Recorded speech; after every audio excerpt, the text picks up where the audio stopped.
Good evening, ladies and gentlemen. Thanks very much for joining us. Please be seated. And I hope while you've been waiting, everyone's taken a moment to read our acknowledgement to our friends and neighbors in the Squamish, Tsleil-Waututh, and Musqueam. We've got a full house tonight. You'd think there was a hockey game going on in here. There is. Just on that note, and in all seriousness, we do have a few serious hockey fans on council. So if you're watching on your phone or anything, please don't tell us the score. Seriously, don't go, oh, we scored or they scored or whatever. And I'd also like to just start this evening by two announcements. At our June 4th council meeting, council decided to dedicate the little park you may know if you walk on the seawall frequently. It's known as the Seawalk Garden Park. And council has decided the original intent of that acquisition of property was to make it a tranquil and peaceful place for people to reflect. That was the idea, just for emotional and mental well-being. And it was originally opened in 1994, but beginning on June 13th, that park will be designated for quiet contemplative use only. Gatherings such as parties and barbecues and celebrations won't be permitted in that park, and we will be putting signage up to reflect that. There is an honor of life ceremony which will be grandfathered and allowed to continue there. But again, this is a test for the next year, and we would ask people to respect that. It's a beautiful little park, and it's really intended to read a book, paint a painting, or just sit quietly. And also, as I hope all of you know, recently we were successful in completing council's and our community's 50-year vision for a public waterfront in Ambleside. And in order to celebrate all of the people over the 50 years who have participated in making that beautiful goal a reality, we are going to host a thank you ceremony. And this we are inviting all of the 47 people who have sat around this table over the last 50 years, or someone related to them if they've passed, and our former senior staff and people who may still be alive who sold their property to the municipality. And that will take place on Saturday, August 2nd at 5 p.m. And more details will follow. But it's just, I think, really important with what takes place in the world today to recognize the success the community has had in sticking with a long-term vision. You might not know, but Vancouver started doing the similar thing in 1975 as well, and they quit after 3 or 4 houses were acquired because they couldn't take the opposition. But this community stuck with it, so we're proud of that. I'm going to call the meeting to order. I'm going to ask for a motion to approve the agenda. I'm going to reorganize it because we have a lot of speakers tonight, and we do have some staff members with items that can move very quickly so that we can let them go and then have a full amount of time for the larger item. So I'm going to move item number 7 to the end of the agenda because I think the rest of it should move quite quickly. So with that, sorry, Mayor Sager, sorry to interrupt. Item 4. Item 4 sorry, to go. Item number 4 will move after item 7. Thank you. Thank you. It won't take long, and that way we'll have the rest of the evening to listen to everyone who's come to speak. Councillor Snyder? Yes, I'd like to recommend that the June 9th, 2025 regular council meeting agenda be approved as circulated. Thank you, Councillor Lambert. Thank you. Call a question, all in favor, contrary carried. Thank you. And now we have a nice way to start our evening. We have a student video presentation. Who is going to lead us in that? Thank you.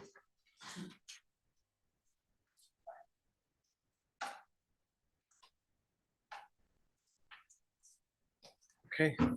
Good evening, Mayor and Council. Thanks for having us tonight. It's that time of year again when we get to celebrate the winners of the student video contest. My name is Trevor Dore, and I'm joined here by my colleague, Melanie Muhort. We work for staff here at the district in the engineering department. Just as Melanie pulls up the presentation here, just a quick reminder for council that we have invited a few of the winners from the contest this year. I'm hoping to do a quick picture with mayor and council at the end of our presentation. We'll help coordinate that. Okay, thank you. Well, we will be quick. We'll all smile fast. Absolutely. Thank you. Over to you, Melanie. My name is Melanie, and I'm the Community Program Coordinator in the Engineering Department. Thank you very much for the opportunity to present tonight and to share the results of the 2025 Student Video Contest.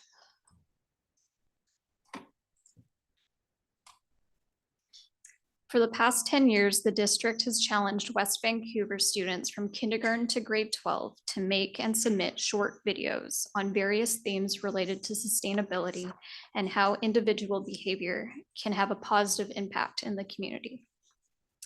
In the past, we've had contests with themes in waste reduction, water conservation, and active transportation. This year, we focused on reducing waste and reusing items, which are higher tiers of the waste hierarchy and are preferable to recycling and landfill disposal. About 40 students registered for the contest this year, and we received 14 video submissions. We want to thank all the students who submitted their videos. We also want to give a special thanks to our judges, which this year included Mayor Sager, Councillor Snyder and Thompson, as well as Trisha Buckley from the school district and Heather Keith, the Senior Manager of Climate Action and Environment. With so many amazing entries, the judges had a tough job of picking the top videos. We rewarded the top videos with cash prizes to recognize the hard work and creativity that went into these videos. We're also working with the West Vancouver Memorial Library to host a video screening event in September. We will be promoting this event through the library's channels closer to the date, so we look forward to having more details about the event later in the summer. We do not have the top 10 winners with us tonight, but we did invite the top 3. So here are the top 3 winners of the 2025 Student Video Contest. The first prize went to Serena Kodabandalou from West Vancouver Secondary School, who is in grade 9. Second prize went to Dibya Chaichi from Ridgeview Elementary School, who is in grade 7. Third prize went to Autria Abtin from Ridgeview Elementary School, who is also in grade 7. You can watch all the videos on the Student Video Contest webpage, and we will be promoting them on the district's social media channels. So now we're going to watch the first place video.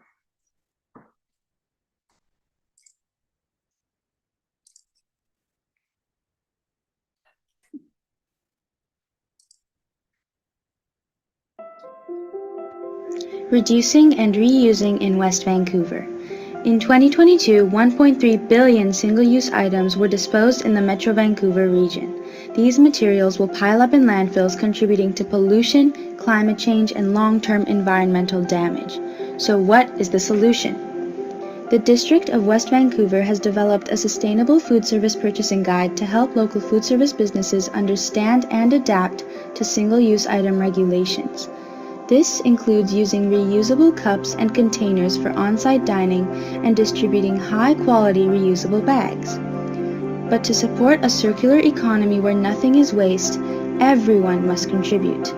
Don't worry, you can easily reduce, reuse, and upcycle items from home. You can reuse cardboard boxes as DIY storage solutions, use newspaper to line pet cages, turn glass jars into flower vases, reuse old sheets and clothes as rags, use reusable utensils for parties, purchase high-quality, lasting items so you don't need to replace them often, and donate furniture and clothing in good condition to charity drives. Together, we can create a more beautiful West Vancouver for everyone to enjoy. Is that student with us? Yes. That student should stand up. Serena.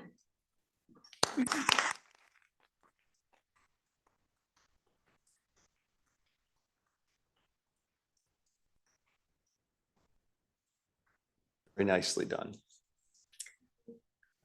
If you would like to watch the rest of the videos, please visit the district's website at westvancouver.ca/student videos. Congratulations to all the students who submitted their videos and won, and thank you to Mayor and Council. Thank you very much. I'll ask Councillor Thompson to make a motion. That was Ms. Oh, Cassidy. sorry, Councillor Cassidy. Oh, all right. Sorry. Oddly enough, I had your name written down. I must be obsessed today. Okay, I recommend that the presentation regarding the 2025 student video contest, reduce and reuse, be received for information. Thank you, Councillor. Thank you. A discussion, Councillor Lambert, you got your mic on. There you go. I'll call the question. All in favor? Contrary, carried again. And you wanted to do a quick photo? Is there more than the one? Just three. Three? Do they want to come up back here? That's perfect. Great. Come on up, you guys. Or if it's all ladies, come and join us, ladies.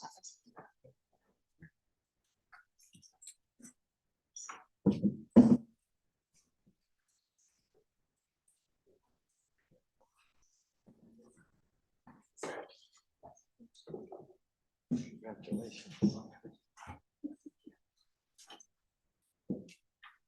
Come on, you guys. Come on.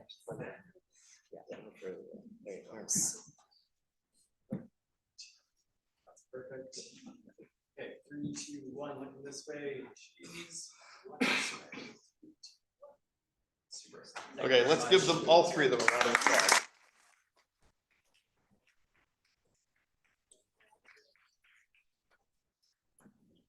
Okay, thank you very much. Trevor and Melanie, thank you. And we'll go to item number 5, building bylaw. Councillor Cassidy, please. It is recommended that proposed bylaw, building bylaw number 5340, 2025 be read a first, second, and third time. Thank you, Councillor Watt. Any discussion, members of council? Okay, I'll call a question. All in favor? Contrary, carried. Item number 6, District of West Vancouver Community Profile. Are we having a presentation this evening? Mr. Mayor, we do have a presentation available, but we do recognize there are a lot of folks in the audience. Mr. Hawkins can be prepared to go through it quickly. But Okay, Mr. Hawkins, if you don't mind joining us, and I know you'll respect the fact people are here probably on other subjects than this. But this is, as Councillor Gambioli said, this is very important.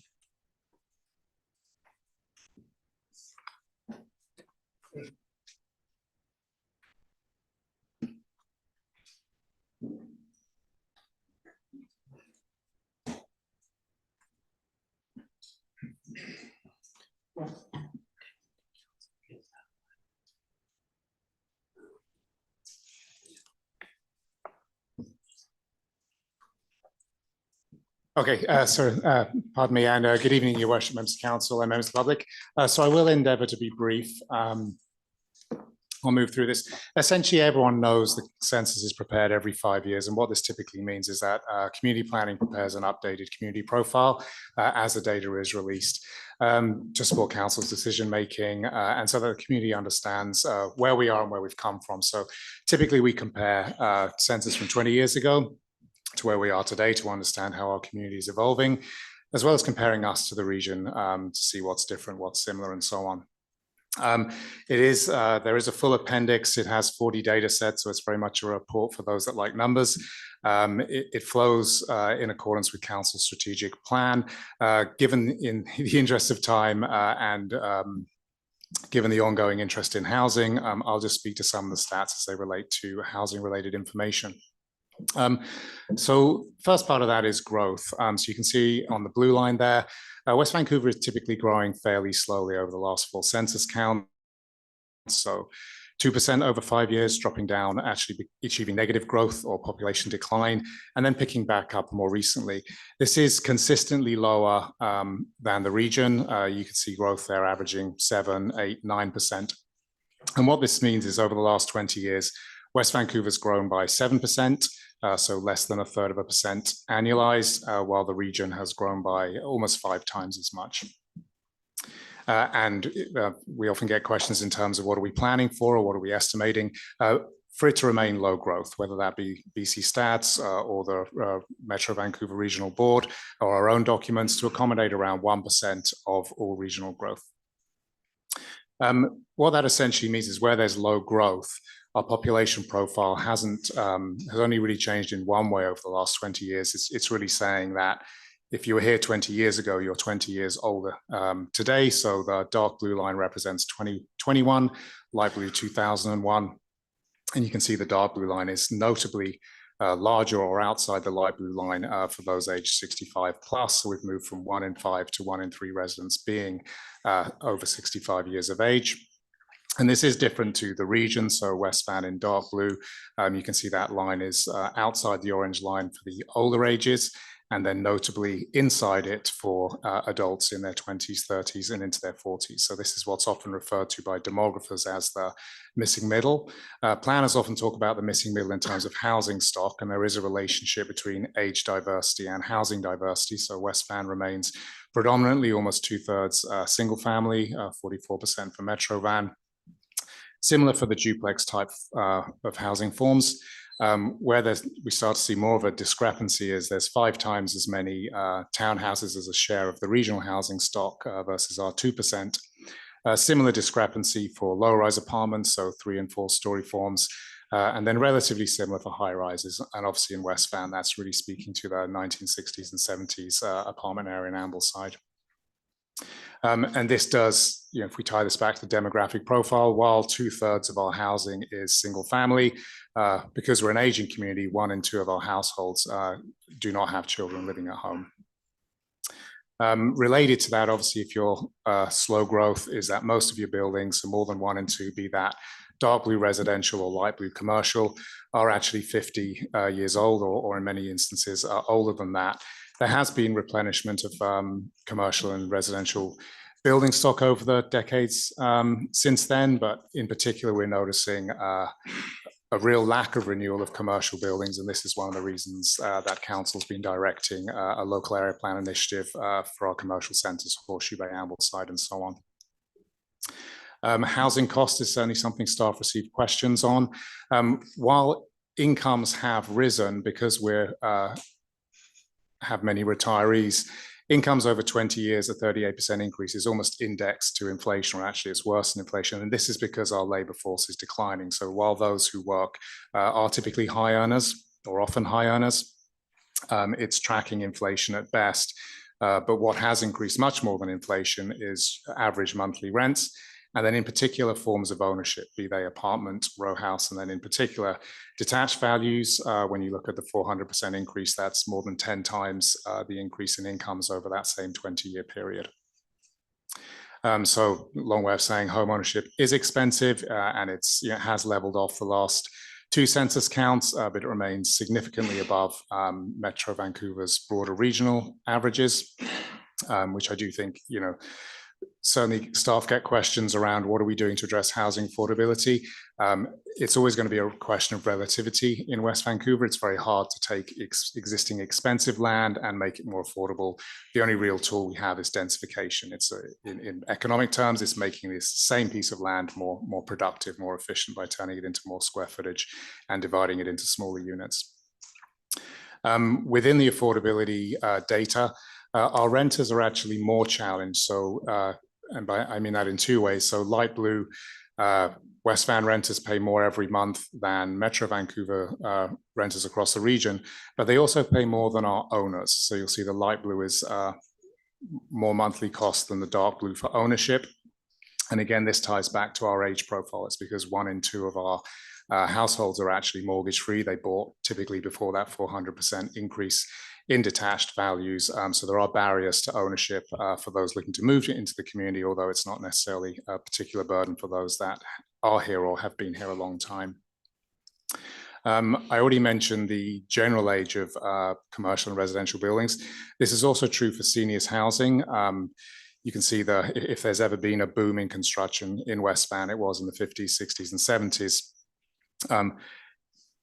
Whereas more recently, 2 care centres have actually closed down. So we're now losing seniors beds, and the The left and right hand side of this chart relate, obviously. If buildings are 60, 70 years old, then even if there is a demand, a need for seniors housing, buildings do reach a point where the costs of maintenance, operation, refurbishing them isn't economically viable, and buildings do time out. In terms of how residents and employment relate, there is something of a mismatch. As mentioned, we are relatively high earning for those that do work. So you'll see things like finance, business, and law amongst the top occupations for our residents. This is very different for to the kinds of businesses that operate in West Van, where you'll see it's really a service-oriented economy, be that home services, professional, retail, and so on. How we tend to experience this is actually through transportation. So if you are working in West Van, then 70% or 7 out of 10 are coming in from outside of West Van. Whereas if you are a West Van resident who does have, who is still working, then 6 out of 10 of you are leaving the community. So this is obviously what leads to the congestion on our main east-west arterials. It is also something we notice with schools. It's less pronounced, but 3 out of 10 of our kids in our schools are coming in from Burnaby, the North Vans, and so on. So obviously they're not walking to school from those distances. And there's also an environmental impact to this. So as mentioned, transportation has a GHG profile, but also these older buildings that are built to a lot lower energy efficiency standards. And that land use pattern is interregional, as I've described, in its impact, but also something we find within West Vancouver, where jobs are often located within our commercial centres, but most people live outside of them in those single family neighbourhoods. So this is another reason that Council's been directing local area plans, where we really seek to integrate employment uses, shopping uses, and residential uses. I know I've moved quickly, but there is a much more expanded community profile. It's Appendix A. It will be published and available to all members of the public, but tonight's recommendation is just that Council receive this information report for information. Thank you. Thank you very much, Councillor Gambioli. Thank you, Mr. Hawkins. I think, although this is a snapshot of really 10 years ago and up to 2021, I think it's really enlightening for a lot of us. So just a couple questions from me before I make the motion. You talked about renters are more challenged, and also seniors housing, but I just want to double check on the seniors. Is that care for seniors, or is that include independent living for seniors like the Kiwanis would be? Both? Correct, through your worship, to Councillor Gambioli. Yeah, dedicated seniors facilities, which obviously have a continuum of care model. Some of them are more focused on the independent versus the fully assisted. Okay. And so I'm assuming that this is going to help us. Is it going to help us a little bit with the, our upcoming OCP update and just these sort of trends and the housing needs renewal report and that kind of thing? Through your worship, pardon me, yes, that's absolutely the intent. So I've actually begun this analysis about 6 months ago when we realized we had to update our OCP based on provincial legislation. Okay, yeah. Thank you, Mr. Hawkins. Okay, so I'll make the motion that the District of West Vancouver 2025 community profile attached as Appendix A to the report from the community planner dated May 2nd, 2025 be received for information. Thank you, Councillor Cassidy. Thank you, Councillor Watt. Yeah, thank you, Mr. Hawkins. Just a couple of things that sort of sprung out at me as I was going through the report. Some of the data, like the reduction of homeownership you've cited 5% here, but in Greater Vancouver, it's 4.4%. So and there's a few other stats that I compared to other, areas across the Lower Mainland. So while some of it looks stark, there are certain comparables based on, recent events in the economy post-COVID and various other things. So is this the final draft, or will there be any reflection in the final report showing the areas where we actually are similar or on the same trajectory? And I also looked at data even from across the country. And when you look at the number of renters versus owners, again, like all these things are shifting. Through your worship to Councillor Watt. So the report is presented as a package tonight to receive for information, but the ultimate intent is to create a web page, work with communications, and provide this data. And as additional data becomes available, the census is obviously every 5 years, but they take a lot of time to release it. We also have things like VCH data, transiting data. So once we create the website, then absolutely we can update it, and happy to respond to any particular requests. Because I'd certainly like there to be some kind of a reflection showing how we are a choke point in addition with the 6 million people coming in on the ferries and all the rest of it. So we're not your standard community. So the expectation, in my opinion, that we should be densifying at the same rate without any adequate transportation solutions, it troubles me. And I just want to make sure that this doesn't become some kind of an indictment on the way our housing and our demographic here in West Vancouver and on the types of housing. Through your worship, certainly no intent to be indictment. It's purely information for council and for the members of the public, anyone who's interested. But ultimately, it's council who makes decisions and sets the vision for the community. Yeah, I guess I only bring it up because I just hope that where we are comparable to other areas, I hope that that is reflected in the final report. So it doesn't look like we are grossly out of step in certain areas where we may not be. But otherwise, thank you so much. Thank you. Any other discussion? I'll call the question. All in favor? Contrary, carried. Thanks very much, Mr. Hawkins. Item number 7, the proposed zoning bylaw. And this falls under the new legislation, which does not allow any community input. I don't agree with that practice whatsoever, but it is what it is. So I'll go over to you, Councillor Snyder.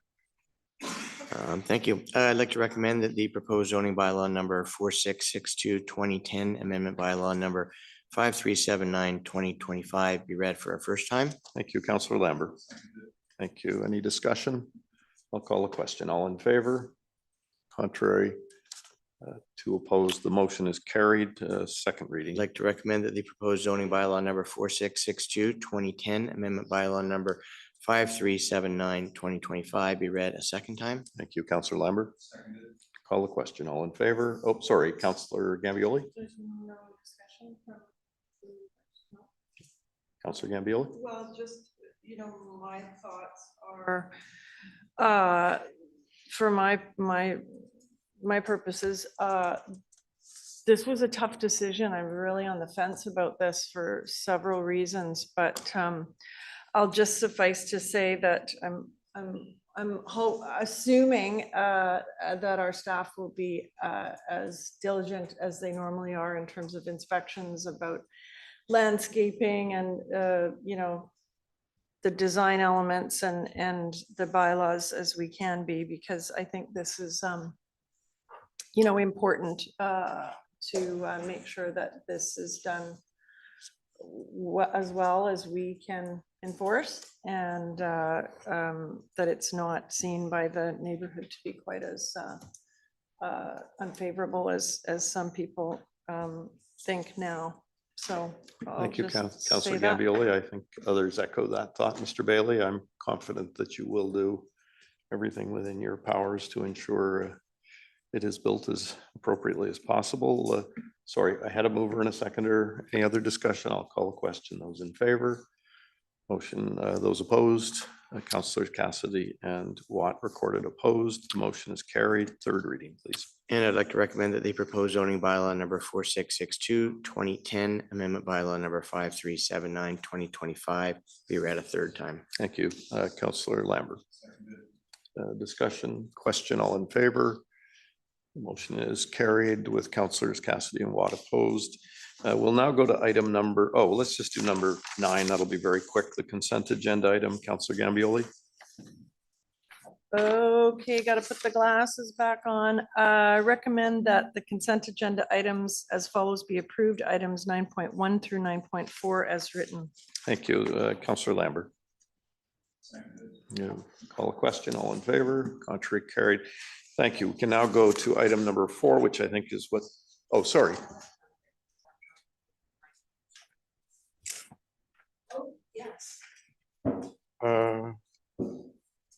Sorry, 9.3. Right. Should we pull that from consent, or can you record them as opposed to the? We'll record it, Councillors Cassidy and Watt opposed to the approval of the consent agenda. Thank you. Sorry about that. Thanks very much. And now we'll move to item number 4.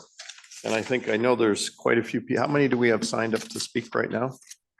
I believe there are 23. Okay. So before I call on the public, I think it's important that everyone understands what you're speaking to. So I'll ask Councillor Watt to make a motion, please. Before I make the motion, I understand there's an amendment. There's a part E that do you have that language on the screen? I've scrolled it down, Ms. Dallas. Just a moment, Pascal. We'll pull that up.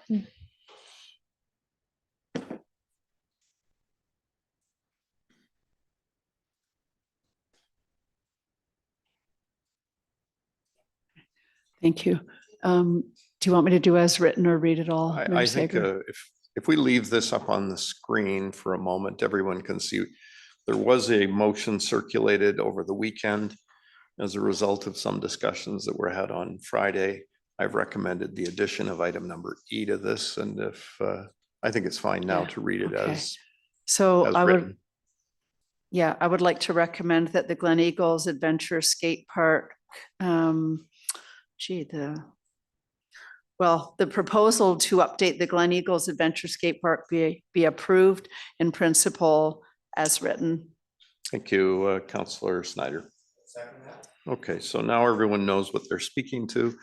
And normally we run a very informal speaking list, and I try and make sure people have as much opportunity to speak as possible. But there is a council procedure bylaw that limits people to 3 minutes. And tonight, given the number of people, I am afraid we're going to have to stick to that. So, sorry. Mr. Mayor, we have a Oh, presentation yes, first. let's have the presentation, and I've just put that out. So I will ask everyone, where is the clock to remind people? It's right there. That clock will remind you if you're speaking. And I would really appreciate it if you could keep to 3 minutes so that our legislative staff do not have to say that's it. Thank you. Ms. Lawler, would you like to make a presentation? Yes. Good evening. I'm here this evening to provide an update on the Gleneagles Adventure Park proposal. In March 2025, Council approved up to $28,000 from the existing Sport Court capital to support the development of a design and Class C cost estimate for the proposed redevelopment of the Gleneagles Adventure Park. The concept included removing the existing bike park and skateboard bowl to construct 4 regulation pickleball courts and an all abilities paved pump track. Following this direction, staff completed a topographic survey and conducted the public engagement to gather feedback on potential uses for the site.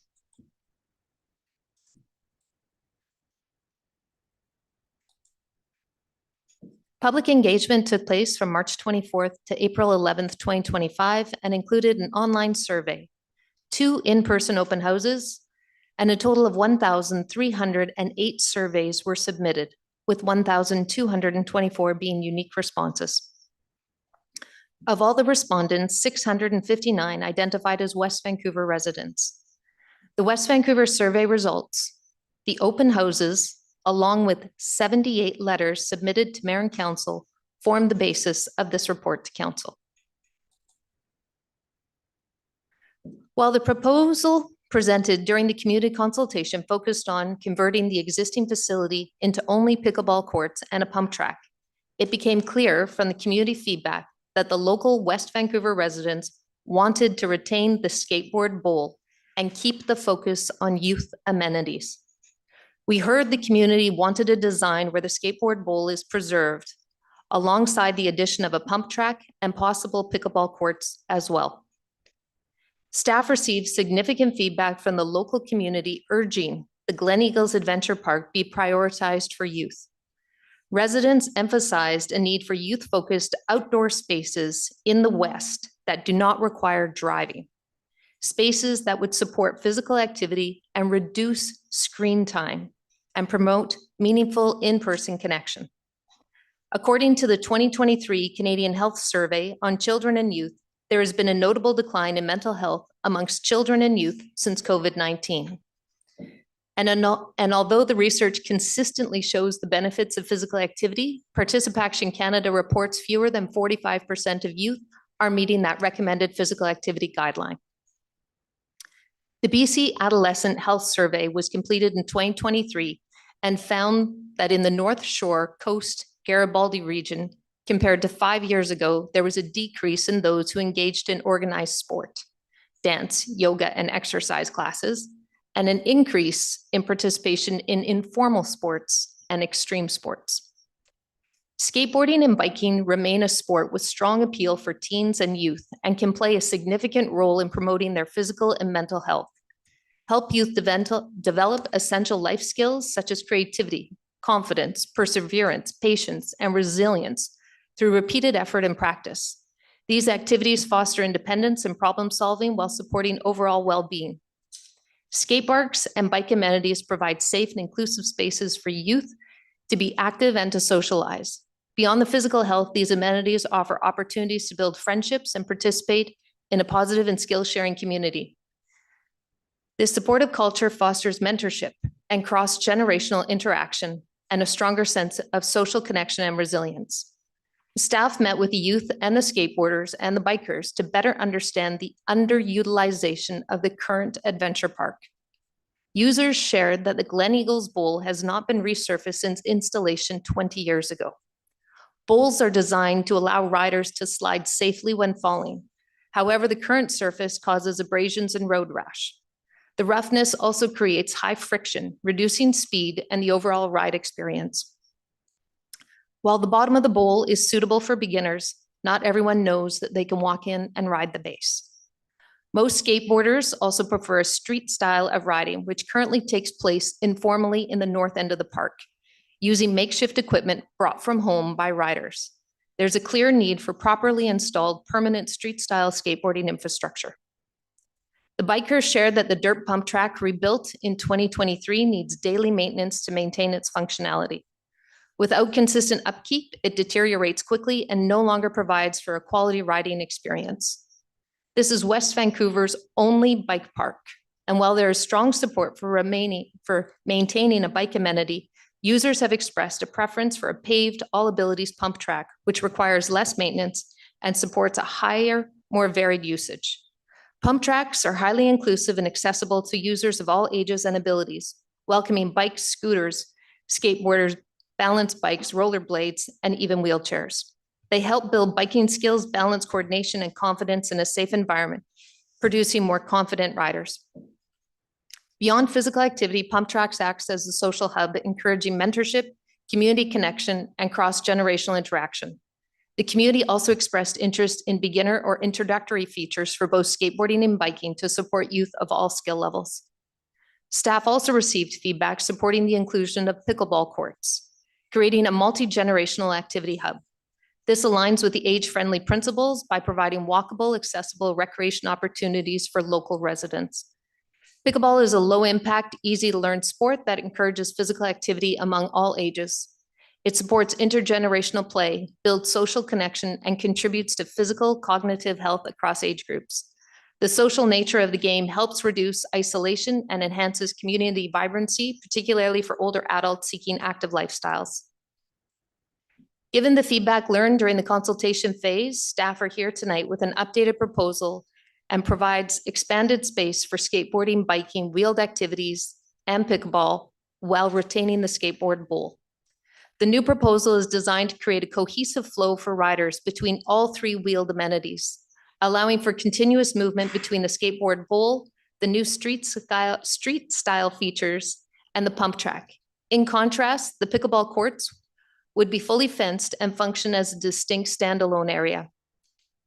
The new proposal will retain the existing skateboard bowl, polish the concrete to improve rideability, construct a new street style zone with updated features to diversify the user experience, and create a new transition zone to connect the bowl to both the street style skate area and pump track, increasing the functional space and rider options. The pump track will be constructed and provide a low maintenance riding surface suitable to a wide range of ages and skill levels, designed for both introductory and intermediate riders. It'll also construct a seating area for spectators and caregivers. We'll also construct 2 regulation-sized pickleball courts to be located near the existing Spear Trail, maximizing accessibility and visibility. The proposed north-south orientation is the preferred alignment for pickleball courts, and fencing around the courts will contain gameplay and enhance safety, and construct a seating area for spectators. Staff recommend allocating up to $125,000 from the existing pickleball and sport court capital budgets to complete the detailed design work and Class C cost estimate for the revised proposal. This process would include opportunities to engage key community stakeholders in shaping the design and layout of the site. An additional $20,000 is requested to retain an engineer to assess the feasibility and cost of installing a roof over part or all of the space. Given West Vancouver's significant rainfall, particularly in the fall and winter, outdoor skateboarding can't be done during wet conditions. The community emphasized that a roof structure would support safe year-round activity. Similarly, covering pickleball courts would significantly extend their seasonal usability. The addition of lighting would further enhance functionality during the darker winter months. The proposed structure would remain open air. To manage costs, staff recommend exploring a phased implementation options for roofing and lighting. 2 primary options will be explored. Option 1, cover the entire space with and without lighting. Option 2, cover only the skateboard and pickleball areas with phased implementation of roofing and lighting as needed. The funding for the preliminary work will come from 2 sources. The pickleball capital budget of $450 would provide $48,333, and the unspent sport court capital budget will provide $96,667. These are for projects that have come in under budget and would have otherwise been returned for general use. Together, this will provide for a total of $145,000 to do the design Class C cost estimate, roof feasibility, and costing. During the consultation phase, staff listened closely to the community and heard a clear desire, particularly from the local residents that live close to the Gleneagles Adventure Park, to prioritize youth. While the pickleball community has expressed an interest in 3 to 4 courts at this location, the recommended renovations for the Gleneagles Advisory Park focused on youth-oriented activities, including the refurbishment of the skateboard bowl, the addition of the street-style skate park, and a paved all abilities pump track. 2 intergenerational pickleball courts are also included, with the potential for roof and lighting to be phased in over time. These proposed upgrades aim to create a vibrant community amenity that brings together people of all ages and abilities and balances all the interests and needs of the community. Thank you, Ms. Lawler. Thanks very much. Councilor Gambioli. So I just have 2 questions about your report. So just to my light, yeah, okay, thank you. So just 2 questions. In looking at the diagram, if I can comment related to the north and the south part of the site, I've had some thoughts and questions around if it's possible to extend the site north or south. So could you just explain to me and others if that's possible, and if not, why not? Certainly, through the mayor to Councillor Gambioli. To the north of the site is the fire safety building that is located there. There is fuel and other amenities that are pumped in and located on that site, and we are unable to expand to the north.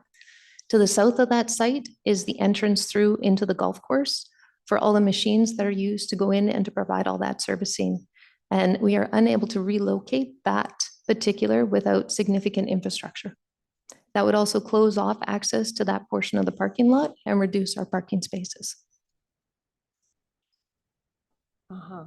Okay, so it would be possible to go further south if we wanted to give up some parking.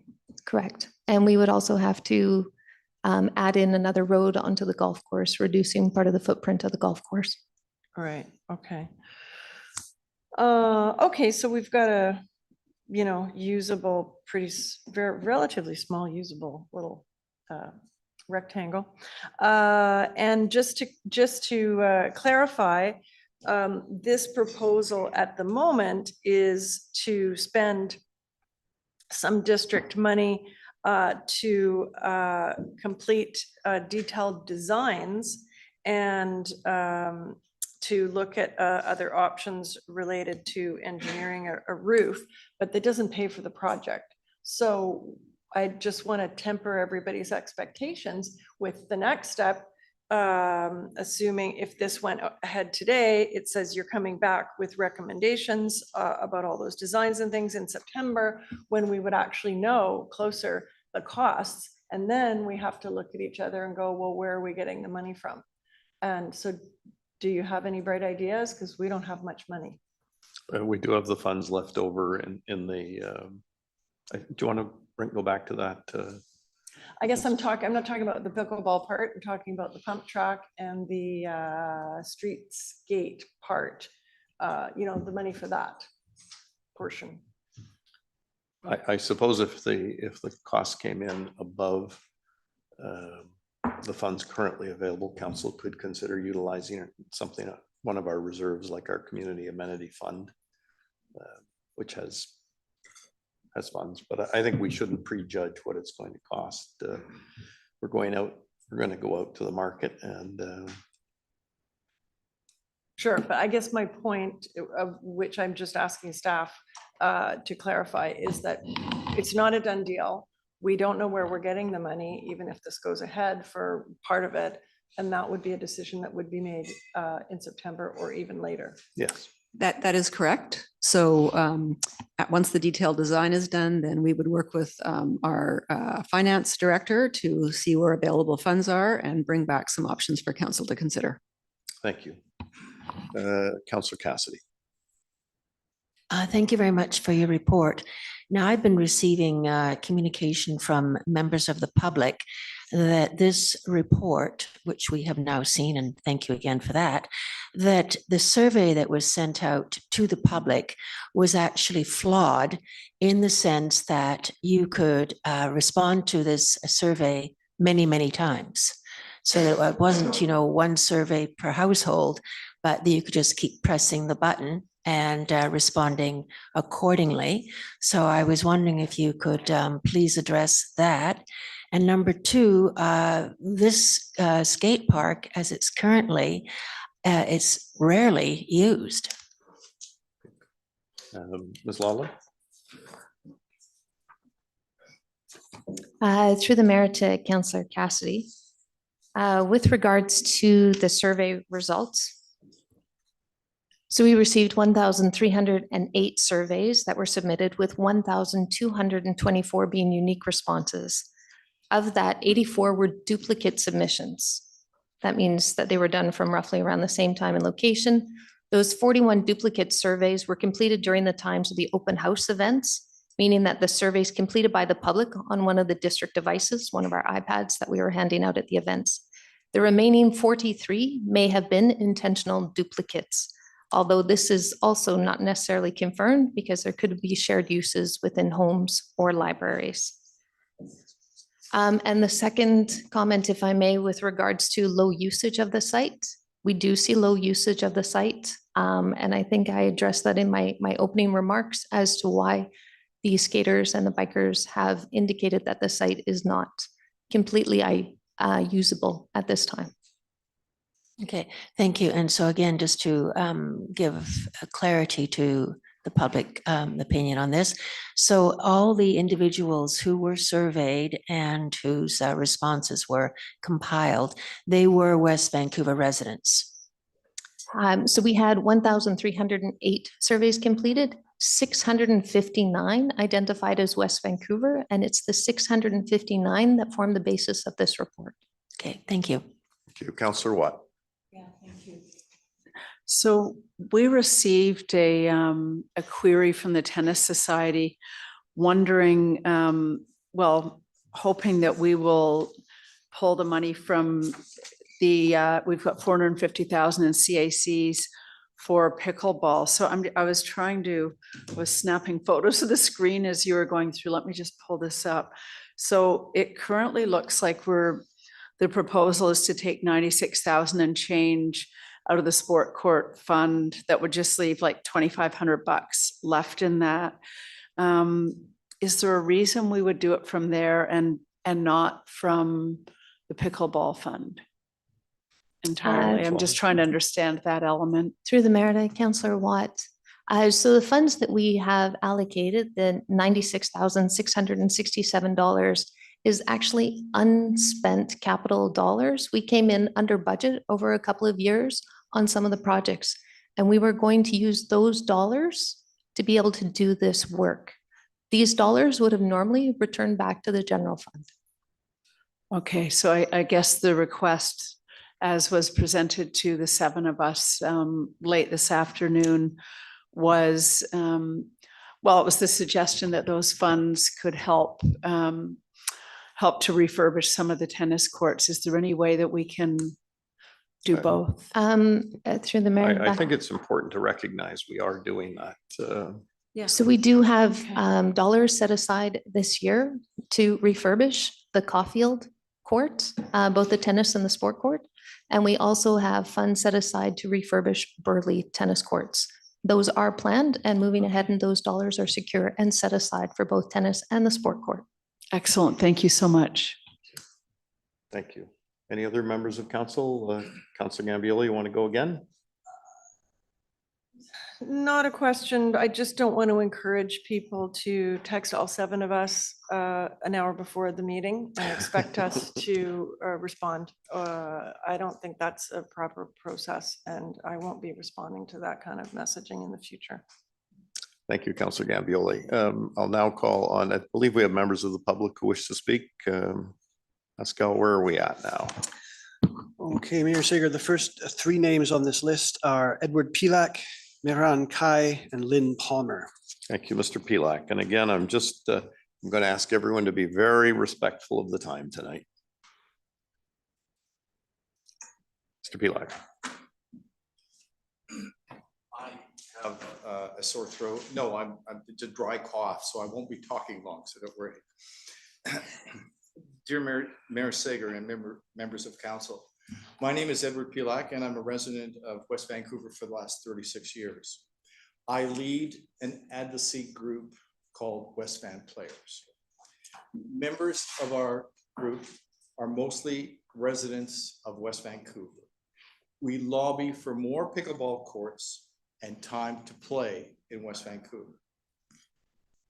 We oppose Park's proposal to install only 2 pickleball courts at Gleneagles, because we strongly feel the 2 courts will not meet the needs of the neighborhood. I'd like to address an issue that came up recently with respect to the skateboard bowl. West Van Players never suggested the removal of the skateboard bowl. It was never in our presentations, proposals for more pickleball courts at Gleneagles. It is very important to understand that the results of the public consultation represents only a point in time. A time when an influential skateboarder rallied people to oppose the skateboard bowl being destroyed. There was a massive spread of misinformation that the pickleball group players were wanting to remove the skateboard bowl. And that was further from the truth. we have been working for many years to find a suitable site in Gleneagles for pickleball courts. Finding a site for pickleball courts is very difficult because of the noise problem, because of the other requirements such as parking. That's why the site that we're discussing today is perfect. No homes are nearby. No one's going to complain. We have been working collaboratively with the members of the roundtable, as well as the residents in the Gleneagles area. We have speakers here that reside in Gleneagles that can speak about the activity they've seen on this site. That's time, sir. Thank you, Mr. Pilak. Thank you. The next speaker on the list is Miran Kai. Thank you.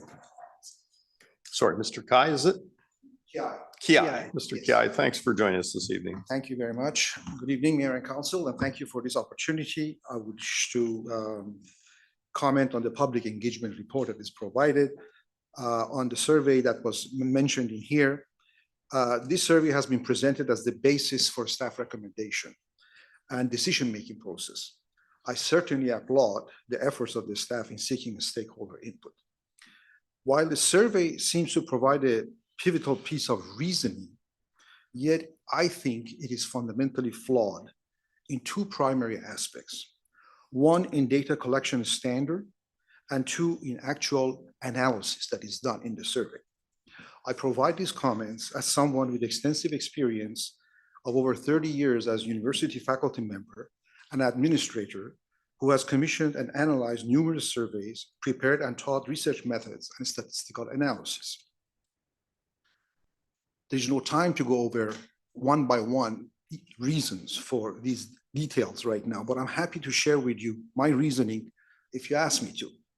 In brief, one or more individuals could have filled the survey multiple times. I certainly appreciate that few have been caught through the process, but I examined the instrument. The survey instrument lacked the modern techniques of identifying and establishing identity. An individual, by clearing cache, clearing cookies in the browser, by using a VPN, could enter several times the same information and data under different, multiple times. On that basis, for all we know, a few people could have responded dozens of times to steer the results in a specific direction. For me, it is astonishing that the conclusions in the report are made in the analysis based on this flawed data collection methodology.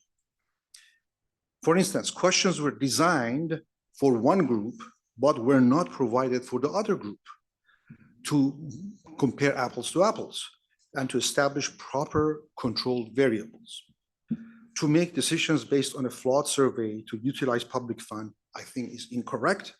And I request the council to disregard the survey and follow through with the previous decisions and agreements for constructing the pickleball courts in this particular location. Thank you. Thank you, Mr. Kai. Thank you. Yeah. The next name on the list is Lynn Palmer. Thank you, Ms. Palmer. Evening, Mayor Sager and council members.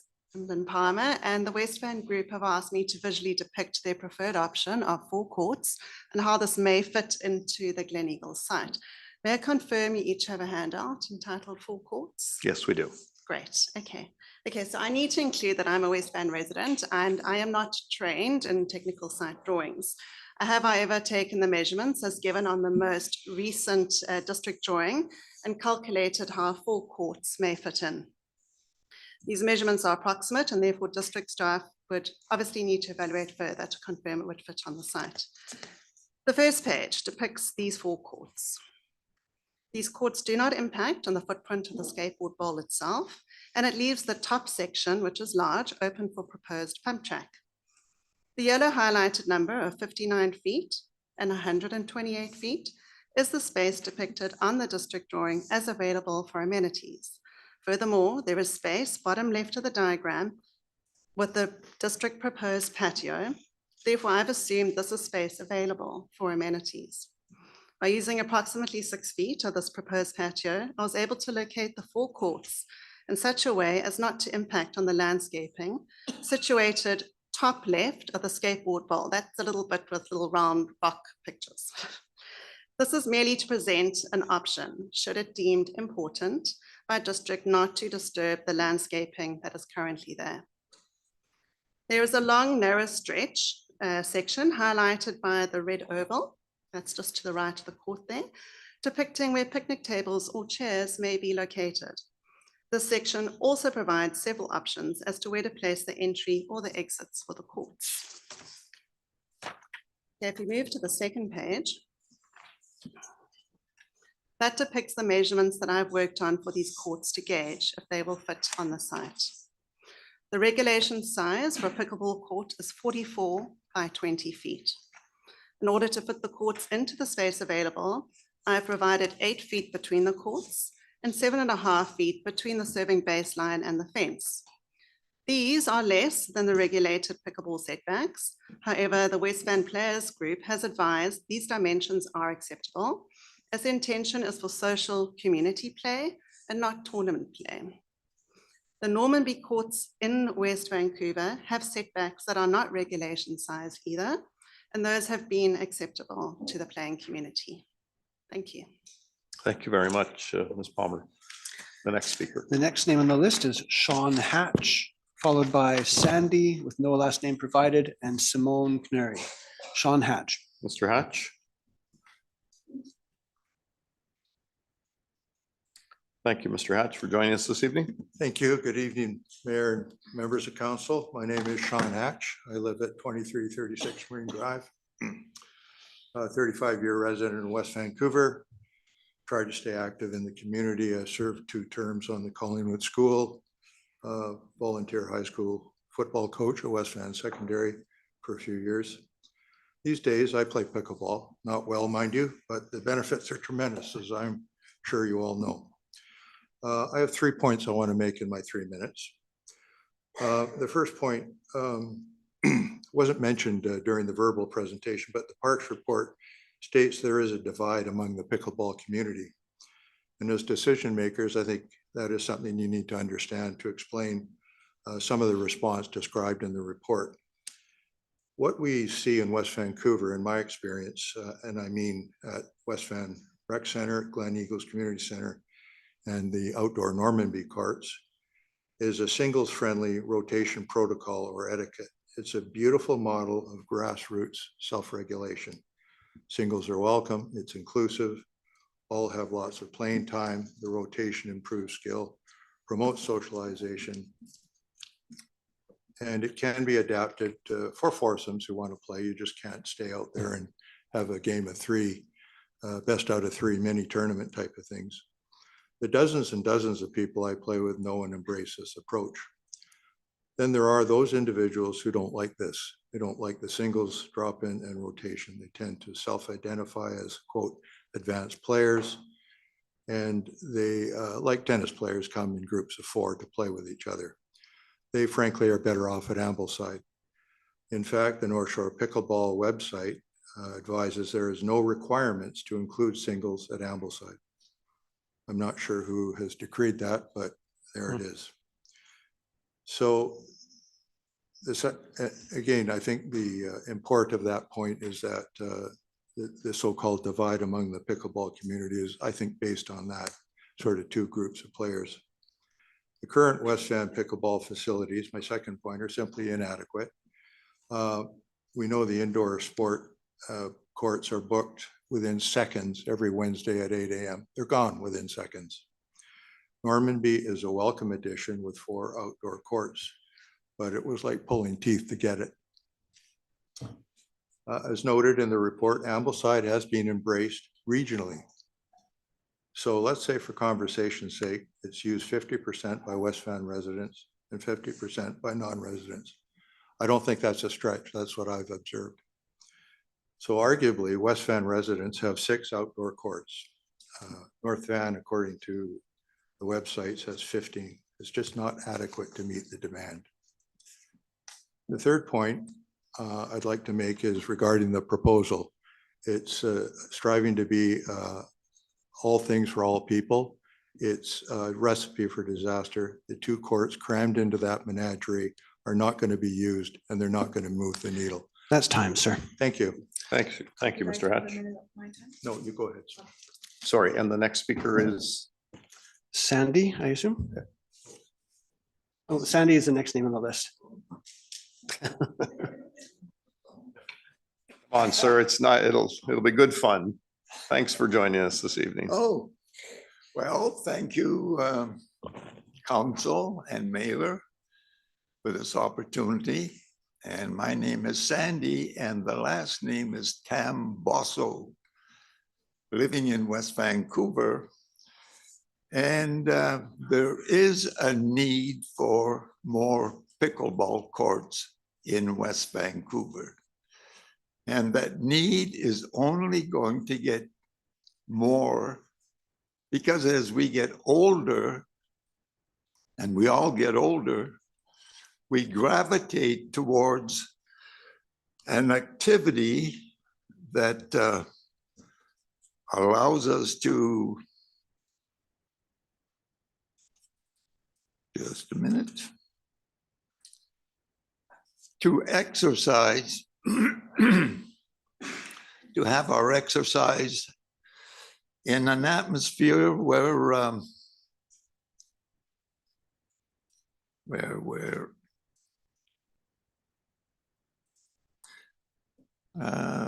hang on for a second, please. Don't worry, Mr. Tambo, so take your time. Oh, okay, thank you. Yeah, I'm speaking for it. Okay. Well, oh yeah, in an environment that is a happy environment. And pickleball is that satisfies those needs. And the game of pickleball is played so that even an older senior like myself can participate. And by participating, we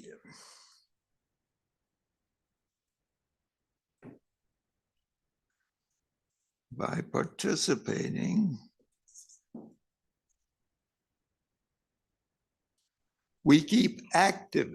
That's the word I was looking for. We keep active. And by keeping active, it's not the only way, but it is a very important way to keep us out of hospitals. You're here for that, Mr. Temple, so I think we can all agree on that point. Okay, so I say to the council, don't delay, make your decision, hopefully to our benefit, and that is the right thing to do. Thank you, Mr. Tembo. So, oh, if anybody's there you go. And that interested- was your time. Perfect conclusion. I'm going to go to the Just have next. to say, another 2 weeks, I'll be 96. Oh, you're young.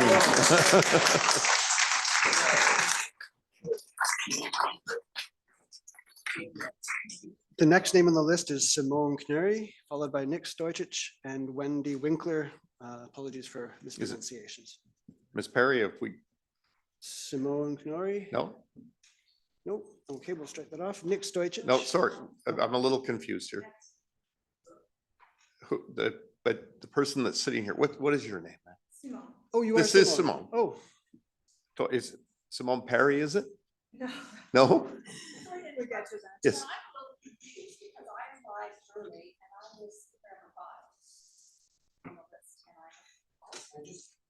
What's your Speaker name? number 5 was Sandy with no last name given, and I believe that was a gentleman. Okay. Number 5 in this list is, maybe you were on the second sheet, Margaret Whitley Thompson? Okay, well, that's number 16. You're number That's 16 on the 16 speakers list. ma'am. Well, you can. Yep, No, number you're 16 on the list. Thank you. And I apologize, Simone. May I get your last name? Good evening. Mayor Sager and Council. My name is Simone Knöri. Oh, Knöri. that's going to take a bit of I know, practice. that's okay. Thank Knöri. you. Cannoli. It's Swiss. Beautiful. I'm a resident and taxpayer of West Vancouver. I was asked to speak tonight about Park's proposal to build 2 pickleball courts at Gleneagles. And I was thinking, what is the point? We've had 3 years of meetings, 3 years of talking, advisory groups formed and advice ignored. Votes were casted in favor for 3 courts at Gleneagles on January 26 and votes were dismissed.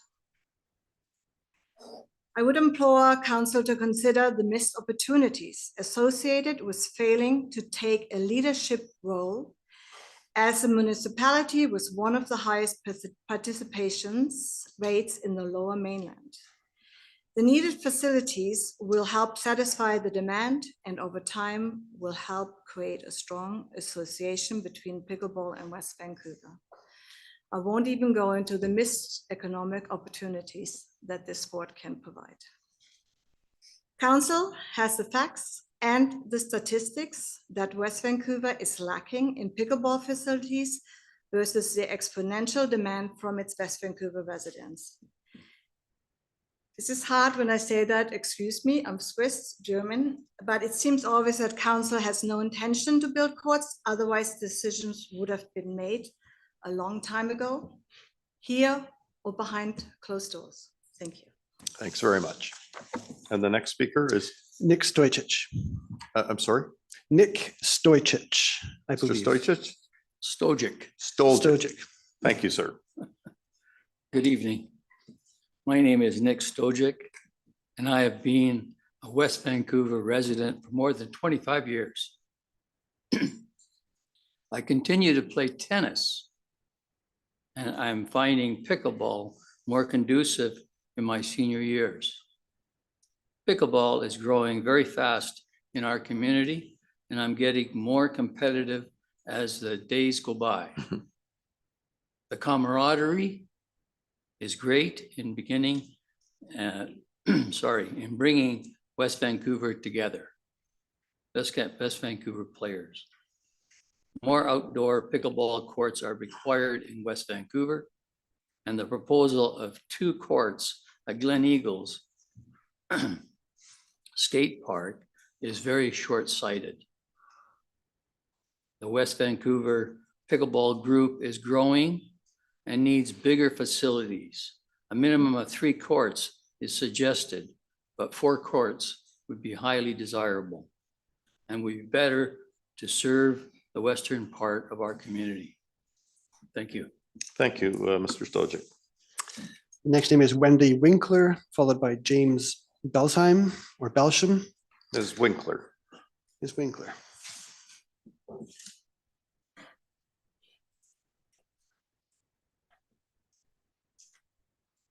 Ms. Winkler, thanks for joining us this evening. Thank you. Good evening, Mayor and Council. My name is Wendy Winkler and I live in Caulfield. I'm speaking about Park's proposal for building only 2 pickleball courts at Gleneagles. I ask that the proposal be amended to request the installation of 4 courts as originally proposed by the advisory roundtable, which allow for rotational play and maximize the resources allocated to pickleball. I'm concerned that taxpayer funds are proposed to be spent to enhance a skate park that has historically been underused. From my experience, skateboarding appeals to a very small demographic, primarily boys. Most local West Vancouver youth are very busy participating in organized activities that do not include skateboarding.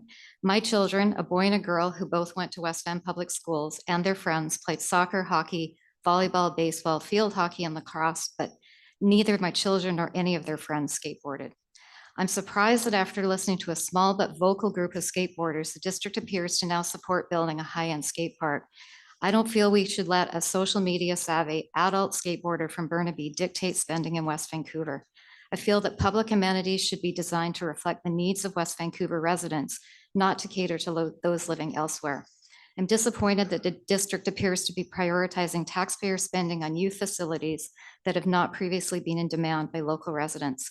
I feel we should be supporting the older demographic of West Vancouver that Mr. Hawkins previously outlined in his presentation. Thank you. Thank you, Ms. Winkler. And the next name on the list is, I believe you're already there, Mr. Belsom, followed by Maggie with no last name provided. Sorry, Mr. Balsam, welcome. Good to see you. Thank you. Good evening. My name is James Belsham. I live on Eastmont Drive. I have for the last 35 years, and that location is about 2 blocks from this pickleball site. I also have a long-haired dachshund named Gracie, and I mention her for a couple of reasons.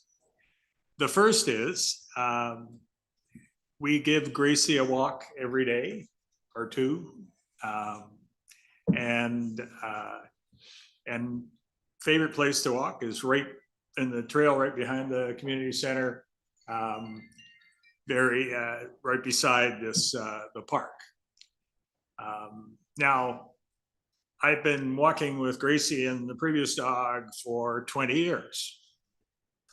So if you add the math, that could be over 10,000 data points of observation of looking at the bike park and the skateboard park, and it's not used. The dirt bike has no use at all. Like, I can guarantee that. There's occasional on the pickleball. I should say I'm in favor of 3 or 4 pickleball courts very passionately, but I have no complaint against a skateboard park being there. So I wanted to take us back to 2003, 2005, when Marine Drive was moved and to build the community center, and the community came up with a proposal, why don't we sit down and make a facility that's good for the youth of the neighborhood? Not dissimilar to what we're talking about today.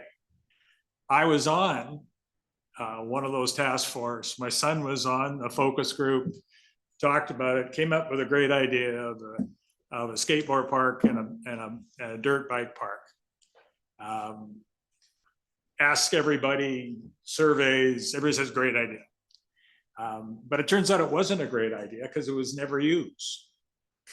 It was one of those, would be a good idea, but didn't use. The skateboard park is too difficult, they tell me, for kids in the community to use, and therefore it was never used. And keeping it today, it won't be used in the future, and I don't see the logic of that. But if there's something for the youth, fabulous. But let's make sure it actually works, not a hope like we did last time. I was culpable, I confess. But clearly there is a need for pickleball, and 3 or 4 courts is absolutely necessary. That's time, sir. Thank you. Thank you, Mr. Belstrom. Thanks for coming this evening. Next name on the list is Maggie. Sorry. Maggie. Oh, hello, Maggie. May we also have your last name? Yes, it's actually Whitley Thompson. Maggie Whitley Thompson. Yeah, but it's Thank actually you. Margaret. Okay, thank did you, sign Margaret in that way. Whitley Thompson. But my Thanks for pickleball joining us friends this know evening. me as Maggie.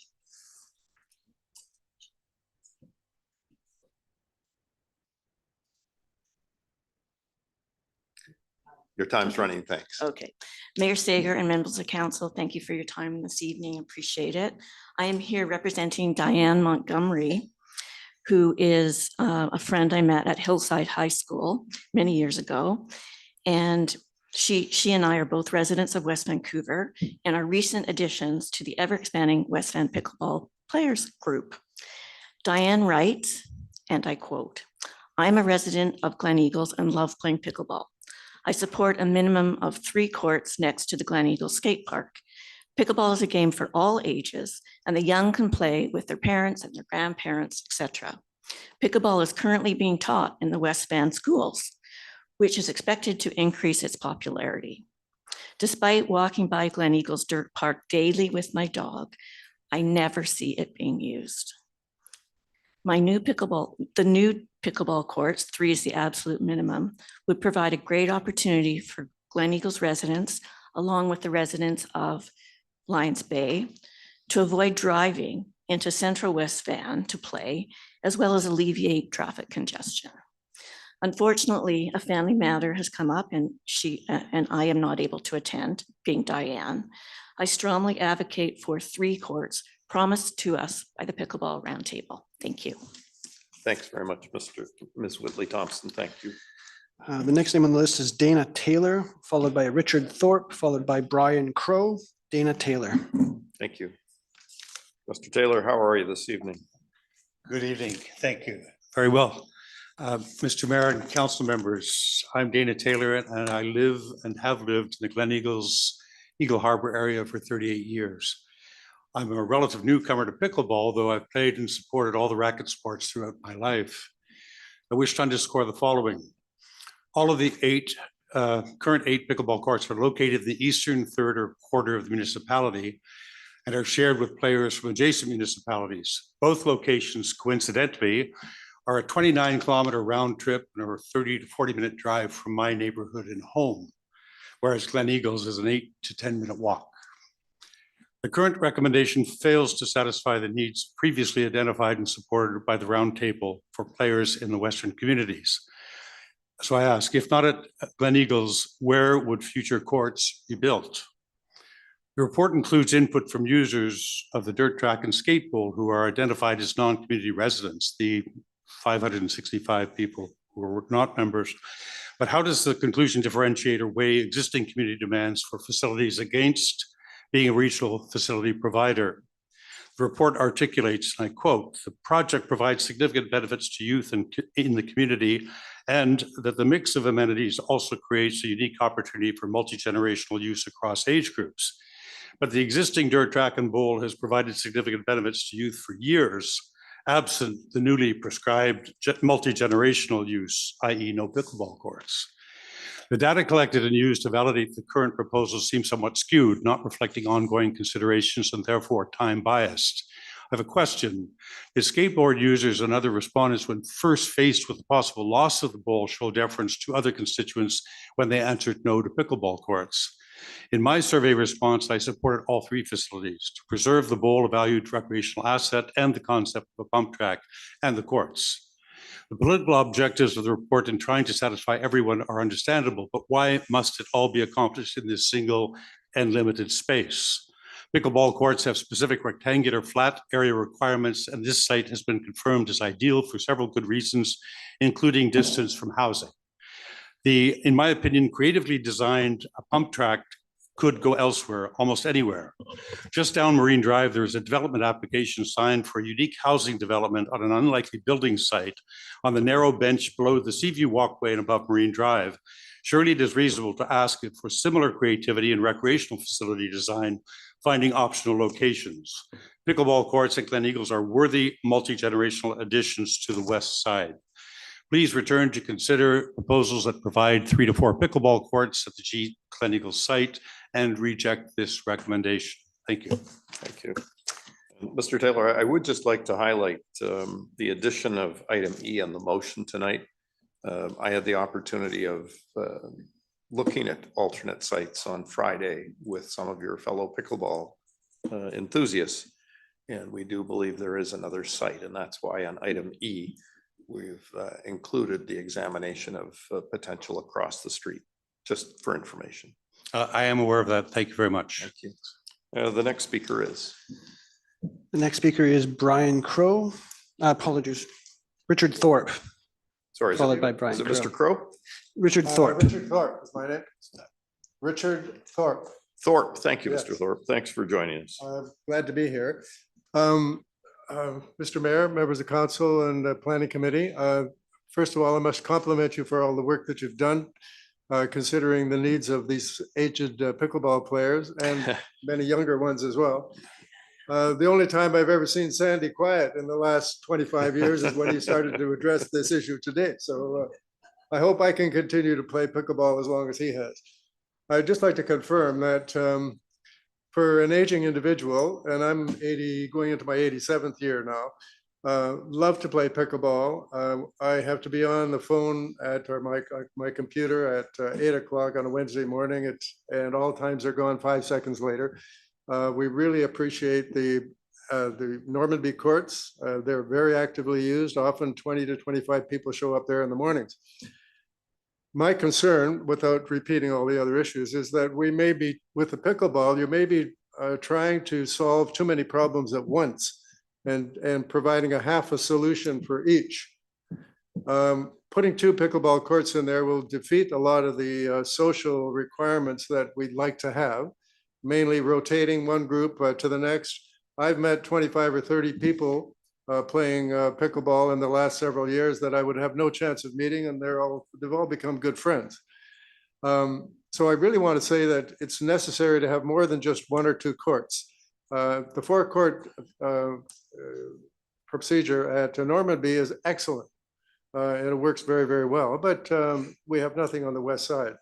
I live on Marine Drive. I play, I use the community center and the golf course, and this is one more beautiful amenity that I would like to see as a long-term situation where we have multiple people that can use it. If there's only 2 courts, I think you'll find that it is inadequately used and it will not be considered a really good amenity as far as your planning goes. So I'll abbreviate at that, and thank you very much for your planning time, and please consider that. Thank you, Mr. Thorpe. Ms. Lundberg, can I just ask a question? We offer indoor pickleball courts at the rec center. How many do we offer there?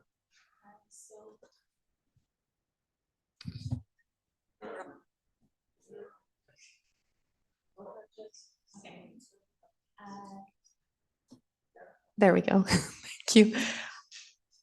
I believe we have 3 courts within the gym. Great, thank you. And the next speaker. Brian Crow with Jim Barnum on deck. Mr. Crow, thanks for joining us this evening. Thank you. Good evening, Mayor and Council. As you know, my name is Brian Crow. I'm a lifelong West Van resident, longtime pickleball player, and I help the West Van Players Group in their advocacy work. I live in the Glenmore neighborhood, but I understand the need for facilities in the western region of West Van just as well as those of us in the eastern part. I know you've already heard about a lot of the frustration and concerns from the pickleball community with the proposal to build just 2 courts at Gleneagles. After many years of collaborative work, including through the roundtable, towards installing 3 or 4 courts. This proposal came to us quite late and surprisingly, because we always believed that we were seeking a 3 or 4 court approach, and that's the critical mass or critical size to have a effective facility. So we're struggling a lot with the idea of reducing that. I know you haven't heard them yet, but I'm sure we're about to hear a lot of speakers who are equally enthusiastic to improve the youth facilities in the neighborhood. I thought we might hear them before me, but I'll just presume that we are going to hear that. And we understand that. I mean, I have children, they're grown up now, but I understand the very strong need for youth facilities everywhere. And the pickleball group always understood that. I just want to reiterate that the West Van Pickleball Players Group have always supported the retention of the skate bowl. And we strongly support youth pickleball programs in our schools and other youth functions throughout the community. When a staff proposal came forward for the construction of a pump track, we simply supported that as well because we believe that made sense, but we're not experts on that kind of thing. But that proposal still included 3 or 4 courts, so we had no reason not to support it. But we never advocated for the removal of the skate bowl ourselves. As we have illustrated through the diagrams that were distributed, we truly believe that it is possible to construct 4 or if necessary, just 3 courts at this site while still retaining the skate bowl and adding a pump track. And so therefore enhancing the youth facilities, which we also consider the pickleball courts to be potential youth facilities. We just sincerely request that you direct staff to come back with proposals that meet these balanced needs by incorporating at least 3 courts into the design. And we would love to continue to work collaboratively with you and staff on how that can work and accommodate these very valuable youth functions. Thank you very much. Thank you, Mr. Crow. And the next speaker is Jim Barnum. The next Yeah. speaker, the next name on the list is Margaret Whitley Thompson, but we've already heard from Margaret Whitley Thompson, so then it would go to Shelley Markwart. sorry, and sir, your name is? Jim Barnum. Mr. Barnum, thanks for joining us. Yeah, Mayor and Council, thank you for your time. I'm a resident of West Van and a taxpayer. Some of you may remember me from 26 years ago and the Coalition for a Healthy Community, where we stopped the development at Park Royal from being 3 big boxes and worked with them to develop the village that we have there today. My love for the community remains, as it does for skateboarding. I think the points that are most important to make are, first of all, just the value of the existing skate park. We're really happy to hear that you are planning to retain it as a 5,500 square foot facility at 90 to 100 bucks a square foot in today's construction dollars to build. That's over $500,000 facility sitting there. So fantastic to retain it. As a 51-year-old skateboarder that has plenty of friends that are in their 60s, it's an ideal terrain type for older skateboarders, if you can believe it. In terms of the pump track and some suggestions that it could be put elsewhere, it's actually really important that it is retained at the bowl site. Pump tracks are excellent for developing the skills that are required to skate the bowl. The bowl is intimidating. It has been underused the entire time it's been there. It's not just the fact that it's now rough and needing a polish. It's the fact that the community was actually never consulted in that design, and the company just came in and said, hey, here's a bowl. We hope this works. It doesn't totally work. So to address that issue, the addition of the street skate park and the pump track are critical. The street skate park will draw skaters to the site, get them warmed up, get them skating around, and eventually, especially with the addition of the pump track where they can hone the skills that are required to skate the bowl, they're going to step into that bowl. It does need to be repolished. It does need to be redone. The final thing I'll say is that, honestly, I think echoing Mr. Thorpe, on site, when I look at, I'm a skateboard park designer, that's how I make my living. And when I look at that site, that's a very small, skinny little street section. We need to make this work. So item E in the report to look at another location for the pickleball courts across the street sounds like a great idea, so that we're not trying to please too many people in one small space. Thank you. I think I can leave it there. Yeah, the property across the street is owned by BC Hydro, so I'm looking forward to discussions with them. This is a brand new idea. I mean, it literally has come up in the last week, but Ms. Lawler has had her staff out and they've confirmed that we could get at least 3 pickleball courts there. That's a great consideration. And just finally saying that skateboarding being an Olympic sport, bowl is one of the disciplines in the Olympics. So we're grateful for the bowl. Thank you, sir. And the next speaker is, sorry. It's Ms. Shelley. Mar- Can you hear me? Yes. It's Shelley. First of all, I want to say that I play pickleball. I've played it for 6 years. And I agree 100% with the 2 pickleball courts at the end. I think that it's wonderful that we're including everyone. And I applaud Jill, Mark, and Linda. You are extraordinary people. You made sure you included everybody. You didn't exclude, and you made a lot of effort in making sure that everybody was heard. Now, in regards to I have been a resident for 22 years. I have 3 sons. I have spent hours and days at that skateboard bowl and at that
that easy. When Ambleside has become something quite different from what we were expecting. And we play at Normanby, and Normanby seems to be a very inclusive place to play for a single person. They can just walk up there, and you guys are all going to be old one day. This is an incredible sport socially and in every way. I'm part of the West Van pickleball players, and we've been trying to get more pickleball courts to accommodate for all the people that we have coming to learn and play pickleball with us. I've met wonderful friends, made new contacts and so on and so forth. It's really been a game changer for me. I look at pickleball in West Vancouver. Thanks to Nora, we got Normanby after we were removed from 29th, and we formed our own group, which are West Van people.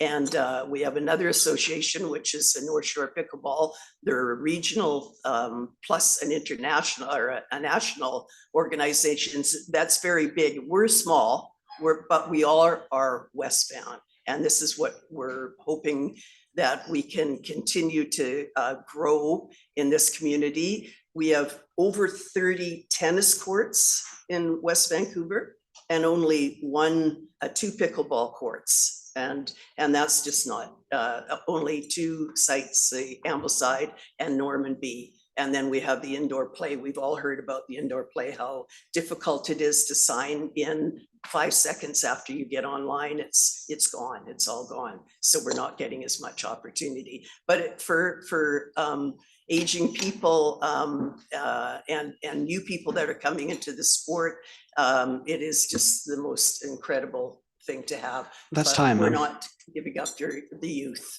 Let them have their way too. Thank We you, all Ms. need it. Hatch. The next name on the list is Eric Larinick. Sorry, Eric Larinick. Lalonick? Larinick. Perhaps. It's Eric Lornack. Lornack, thank you, Mr. Lornack. My name's Eric, and I live within walking distance of Gleneagles. I'm part of the missing generation of West Vancouver, as stated in your earlier reports, clearly underrepresented here today. So the youth can't get out of Horseshoe Bay on their bikes or skateboards safely. Pickleballers can drive to their facilities. Pickleball has recently taken away the North Shore Indoor Bike Park inside Capilano Mall. It was the only indoor park in the area for bikes, scooters, and skateboards. I've heard the pickleball say that the Ambleside pickleball court is full of North Shore residents. Well, soon they will have the entire North Shore Indoor Bike Park, which is now being turned into indoor courts. They also have Benblow, Chairlift, Cypress Park School, and Whitecliff. There is no pump track in West Vancouver, and all of the pump tracks in North Vancouver are very busy. There is also no bike park in West Vancouver other than the dirt jumps at Gleneagles that have never been maintained. They're too much maintenance, and that's why no one rides them ever. They were poorly designed, and this new plan will require zero maintenance. Why are we going to eliminate an already existing action sports facility user group to add a pickleball group? The new plans eliminate a specific user group, bike jumps and a bike skills park. The skate park users work. They have kids and they use the park at different hours than pickleball people might realize and walk by the courts while we're at work. New plans to develop and densify our area will attract more young families that are primary users of these facilities. This will increase outdoor recreation opportunities in the area, which is what our growing community needs. The new plans create safe stepping stones for skill building, allowing users to eventually access this world-class bowl. That's all I have to say. Thank you, Mr. Lorna. Thanks for joining us this evening. And the next name on the list. The next name on the list is Ryan Taylor. Pretty sure I pronounced that one correctly. Mr. Taylor? Followed by Matthew Foster. Mr. Taylor, thanks for joining us. It's a pleasure to be here tonight. Thank you very much for having me. My name is Ryan Taylor. I am a professional BMX rider who lived in West Van in his adolescence, not an influential skateboarder. I've never been a skateboarder in my life.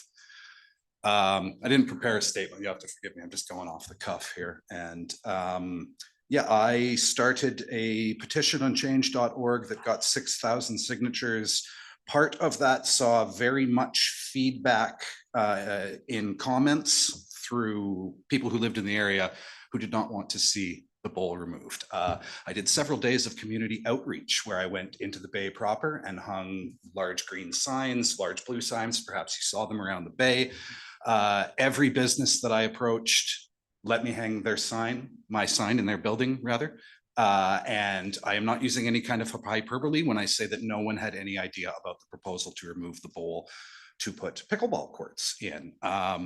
I painted the bowl. If you guys noticed that the graffiti got painted on the last weekend of April, that was me that did that. The paint that was in the bowl was a very big problem for users. It was extremely slippery. I think the new proposal is great, despite how my feelings towards this situation has come about. I do think that we can share this facility. I believe that the original plan of having 3 pickleball courts and retaining the bowl works. I think that is, despite that the community that I have spoken to largely says that they would like to see a skateboard park and a pump track where the dirt jumps are. I've gone on record on the West Vancouverite.ca survey as saying that I would like to see the bowl stay and to have pickleball courts put in at on the space where the dirt jumps are.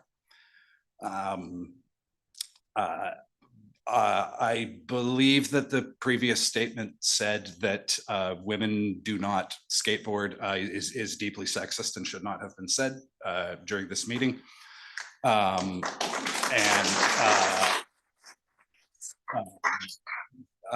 and I'll leave it at that. Thank you very much. Thank you, Mr. Taylor.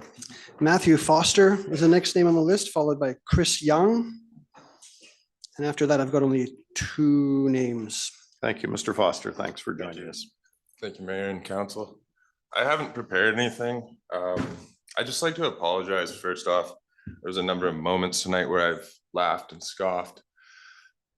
Due to my frustration by being represented by people that have never actually stepped on a skateboard or even understood our culture. And I think that's kind of why you're seeing the response that you're seeing tonight is a community as a whole rally together to have their voice heard.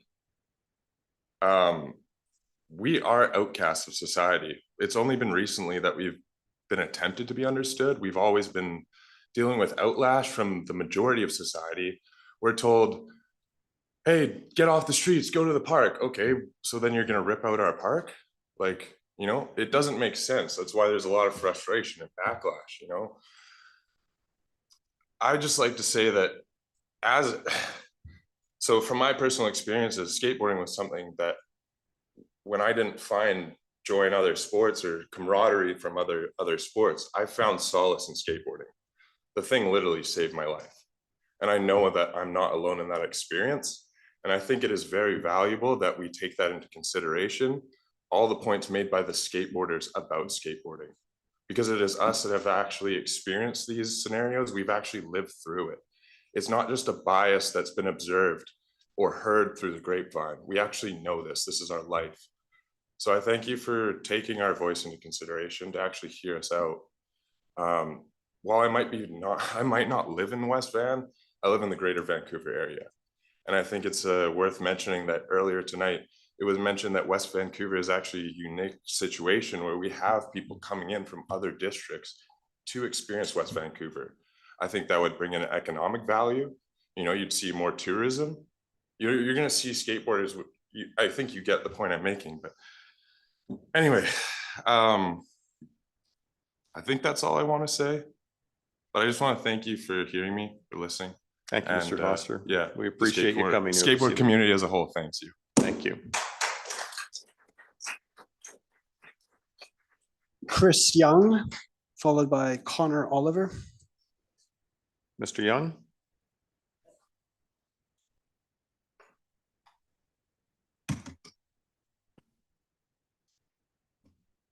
Thank you, Mayor and Council. Thank you for hearing us today. I'm Chris Young. I've been involved with community organizations working to get skate parks built for over 30 years, and I'm a user of skate parks for over 40 years. I've been involved with creating safe spaces for youth and was encouraged to hear all the great reasons earlier why it's so important that we get kids off of their screens and into the world. So I speak for them here today. I'm here to show my support for expanding the skate park and the addition of the paved pump track. I was here for the ribbon cutting in 2005, and back 20 years ago, the city council members were very excited to be finally opening up a youth facility in this area because there was not much else around for them. Ever since that time, there has been conversations around expanding that area into a street park to bring in more accessibility and to bring in more of the varied riding styles. The great thing about that bowl is because of its size, it's great for all users at all different levels. And that's exactly why I take my kids there. You could drive by there and not even notice that there's an entire family in that skate park because of that 1 8-foot wall there. You know, there's lots of times where I've been there with my family and people are like, oh, wow, didn't even see you guys there. I'm like, yeah, we're all in there. There's 4 or 5 people in there, plus maybe other kids too. One of the most concerning questions I've had about this entire process is just how did we get here? I was pretty sure that no council in their right mind would ever propose removing such a positive amenity from their community. And the fact that we got this far means the people have no idea what they're sitting on. It's crazy that we've gotten to this place where we are set up to clash with other user groups and fighting over this small plot of land. I've been to the open house and I talked to Jill and I've left her my contact information. And I highly encourage her to get in touch with me to tap into some of the organizations I've worked with to get these parks built. I fully support looking into some of these roofing options. One of the reasons sometimes you could argue that people aren't there is because it's just too hot. Today's a perfect example. There's nowhere to hide from that sun. So it's hard to just drop your kids off there for a couple of hours. Down in Australia, they're using a lot of sails. It's a very cheap way to get these roofs covered. And if you've got a whole bunch of money in a pocket somewhere, go for the full covered roof. That will bring people back for sure. Yeah, again, we all work jobs. So if anyone is going to that area Monday to Friday, 9 to 5, we're at work. And so, you know, weekends, early mornings, we're there to get in and out before the heat comes and move on to the other activities like the kids' soccer games. Yeah, thanks for hearing me out. Mr. Young, thanks very much. The next name on the list is Connor Oliver, and the final name on the list is a Zoom user by Alex Cameron is the name. Is the last name on the list. Connor Oliver. Thank you, Mr. Oliver. Thanks for joining us. Thank you, Mayor and Council, for hearing me speak today. I've grown up in West Vancouver and have lived there my entire life, most of which has been at the skateboard bowl. When I went to school, I went to Gleneagles Elementary. I went to Rockridge Secondary every single day, almost after school. Whenever the weather was suitable, I would be at the bowl with friends of mine, whether we were not seen from the trail because there's trees standing in the shade. I don't know why people wouldn't see us there, but I just wanted to say, I do think that the park needs to be refurbished. I agree with everything the plan has said, although would prefer a bigger street section, but I understand we have to compromise. And if having a section for pickleball players gets that done, then I am perfectly happy with that. Also growing up, before this past meeting, I've never known where to reach out to for maintaining the park, maintaining the dirt jumps. I've spent summers doing it myself with friends. We would go there with shovels and we would dig and try to do the best we can to our abilities to get it back to riding. And yeah, I think that a street section would get more people there. It's good for, in the bowl, more people can go at once as well in the street section. I think the pump track is very good for kids. Going to school, we used to do school trips over there, and we would go and play in the bowl with Gleneagles Elementary. We would have days at the rec center there, where there was activities for the skate park. So I do think it's a very used resource, whether people see it or not. And I do agree that it needs to be upgraded, and that will help more people come as well. Mr. Oliver, thanks very much. Thank you. Thanks for joining us. Okay, and the last name on the list is Alex Cameron. I'm going to promote now on Zoom. Unfortunately, I see two Alex Camerons on Zoom, so I'll promote the first name, promoting to a panelist. Looks like it's going to work. Mr. Cameron, are you with us? I'll ask again. Mr. Cameron, are you with us? He has joined. Yes, I'm here. Can you hear me? There we are. Yes, Mr. Cameron. Just switching between phone and computer. Thanks very much for making it this far. So Alex Cameron, I grew up in West Vancouver, currently live in Caulfield. I'm a lawyer. I'm over 50. I surprisingly fit the profile that Mr. Hawkins presented earlier very well. I'm a father to 3 teenagers, avid mountain biker, parent of young bikers who themselves have many friends who are into mountain biking in particular. I strongly support efforts to get people outside doing their activities of choice, and I'm sure that I will be also into pickleball at one point when I'm a little bit older, or maybe not too much older. My position on this proposal is that I'm very opposed to the proposal insofar as it takes away from the space which is currently dedicated to biking and allocates that to the pickleball courts and to the street skateboarding area. My view is that we should retain the biking space in its current size, which is everything other than the skate bowl, and use that space to build a larger pump track. And there are 3 reasons for this. So firstly, outside of the skate bowl, as I said, the space is currently dedicated to biking, and that should remain. We are a hot spot for biking on this world and have been so for more than 25 years. There's no other space dedicated to biking in West Van, whereas there are already many pickleball courts, and I do believe that we should be building more pickleball courts, just not at this particular site.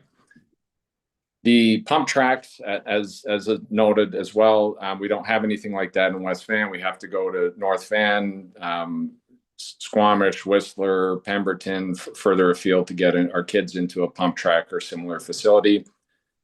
Second reason is a large pump track can be built beautifully at this site and used by a wide range of users. So not just bikers, as noted, skateboarders, scooters, inline skaters, balance bikes, tricycles, wheelchairs, BMX, and maybe even others that I don't know about. These are extremely popular and family-friendly activities and facilities, and that's proven in any place that they exist. Third reason for my position is that the fact that the site has not been used adequately for biking is not a reason to take it away and allocate it to different use. The reason the site has not been popular among bikers have been well expressed so far. The jumps were never built properly. They were never maintained. There was no facilities provided for people to maintain them. And the skills area where the smaller pump track is currently proposed is completely useless for biking. And so it's no surprise it wasn't used, but that's not a reason that it should be taken away. So in conclusion, I'm not in favor of the current proposal, but instead support the construction of a larger pump track using all of the space at that site outside of the space currently allocated to the current skate bowl. Before making a decision on this, I would strongly encourage council to look at the likes of Vela Solutions. That's time, sir. That's time, sir. Thank you for hearing me. Thank you, Mr. Cameron.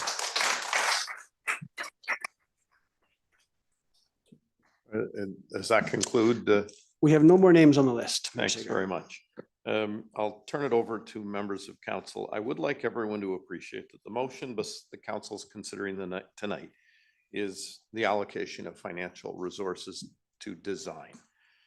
Whatever comes forward will come back in September, and I hope all of you will come back and see what the results of this effort are. I, for one, and following ironically on Mr. Cameron's comments, I'm going to put every effort I've got into trying to acquire the rights from BC Hydro to use the property across the street to create 3 or 4 pickleball courts. I think it's a wasted piece of property. We haven't entertained that discussion. This is a new idea, but we will have the resources to enter into those discussions and potentially design something there so that we could in fact increase our pump track or some other facilities. But I'm going to turn it over now. We've got a motion before us. Councillor Snyder, you're first to speak. Yeah, just a couple of comments. First of all, I just want to thank all of those that did come out and speak today. There is a great deal of value to, sharing your positions. I must say it's pretty hard to disagree with anybody that spoke today. Two very polar opposite groups, but I would have to tend to agree with everything most of you said. I too myself have 2 young boys and used to take them to the dirt track on a regular basis on the weekends out there in Eagle Harbor. And so it is in disrepair and it is not used at this point. The pickleballers, I appreciate and understand the need for more pickleball courts. I think we've actually done quite well in the limited term that we've had to date with the introduction of Ambleside, the conversion of the Normanby, and the proposal of the additional sites here at Gleneagles. I think that Mayor Sager brings up a valid point that what we're voting on right now is in principle. We're not agreeing to anything at this stage. Nothing is written in stone. It's for an estimate. It's for designs. It's for further investigation into the other property. So for those reasons alone, I think it's a fabulous proposal. I do commend staff as well for the engagement that they took on a very short notice. The direction that you were given by council was to basically get on it quite quickly, and that happened right away. So I commend you on being able to do that. But I do think that this serves a greater purpose than just the pickleballers. I do think there's a need for the youth in the community for sure. And the skateboard park as it stands right now is really for advanced skateboarders. You're not getting a lot of beginners and juniors out there. So I think the pump track and the other facilities that are being introduced here is a perfect example as well. And it is a little bit of a compromise on everybody. And I know that it's trying to fit everything into one small space. But I think it achieves it great. And I think that the future of that area is going to be quite vibrant and lively. So I look forward to it and I support this. Thank you. Councillor Cassidy, please. Thank you very much. Well, this is an interesting evening for sure. First of all, let me just say that I had never had any interest in eliminating the skate park. I did, as I mentioned earlier, have observed through the years that it wasn't heavily used, and not being a skateboarder myself and not knowing anybody who does skateboard, I continue to live through my ignorance quite happily. It wasn't until I got the various feedback that I did learn that it was really an elite track. So a few of us are an elite in this universe, and so I now comprehend that. And I'm very happy to see that track continue. I grew up in the west side of the community in Eagle Harbor, where there was not much to do. We did find things to do.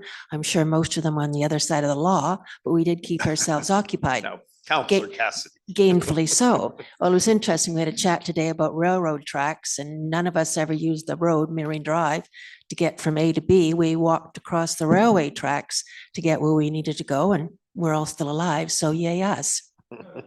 So I am, as I said, in support of repairing that track. But I also recollect that when we were going forward with the Ambleside pickleball courts, I argued to have 8 there because of economies of scale. And my understanding was in those conversations that the pickleball people would prefer the location of Gleneagles. And with that, I acquiesced to the 4 on the understanding that they would get their courts out in Gleneagles. So what is the third part of this equation is the pump track. And the arrival of the pump track is really what in many ways is throwing a wrench into this entire equation from my perspective, and because you've only got so much space. So the fact that Mayor Sager referenced this property on the other side of the street, to me, that may well be, again, I'm not a skateboarder, but to me, that could well be an excellent location for the pump track. Because the pump track, the one out in North Vancouver, attracts all ages, from the child who's just learning to ride his bicycle with the little trainer wheels on the back all the way up. So to me, it could have in an entity unto itself the exclusivity of that site, and the skateboarders on the other side be satisfied with an updated, i.e. repaired and useful track, and also to allow the pickleball people to have their site. Because one of the arguments that pickleball people make, and they make it loudly and they make it often, is it is a very social sport. And it is not one where you schedule, it's best that you just drop in. So when you tend to get people who are just dropping into a facility, it is more sociable. And one of the things we have learned in all of the studies we've done in West Vancouver is we have an aging population, many of whom, because they have no friends or for whatever the reason, stay home. And loneliness is the #1 killer in North America. You just give up on yourself because you have no reason to continue. You're lonely. So I would like to, as I said, split this down the middle, play Solomon, and give both parties here exactly what they wish, and put the pump track on the other side of the street. Thank you.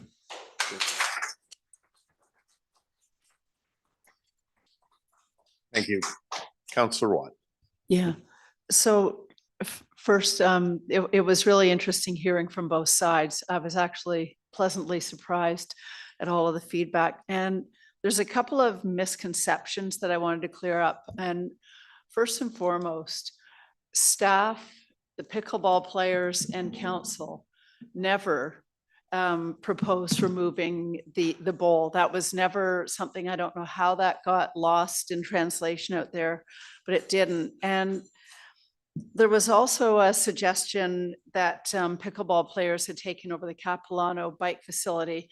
But what I understand, and I could be wrong, but I was under the impression that it had to do with the lease and the ability to sustain it. I don't know, but I'm not aware of pickleball pushing them out in that way. But a couple of questions. So it's a fascinating suggestion that Mayor Sager has made to acquire, if we can, the BC Hydro site across the street.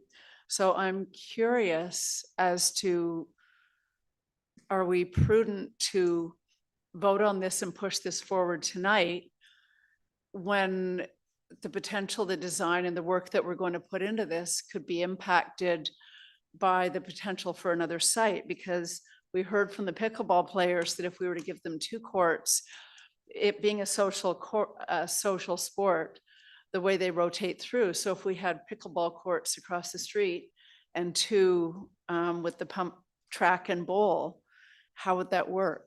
So are we being premature, and should we take a minor pause while we actually investigate to see whether that is actually feasible? No, I think, thank you, Councillor Watt.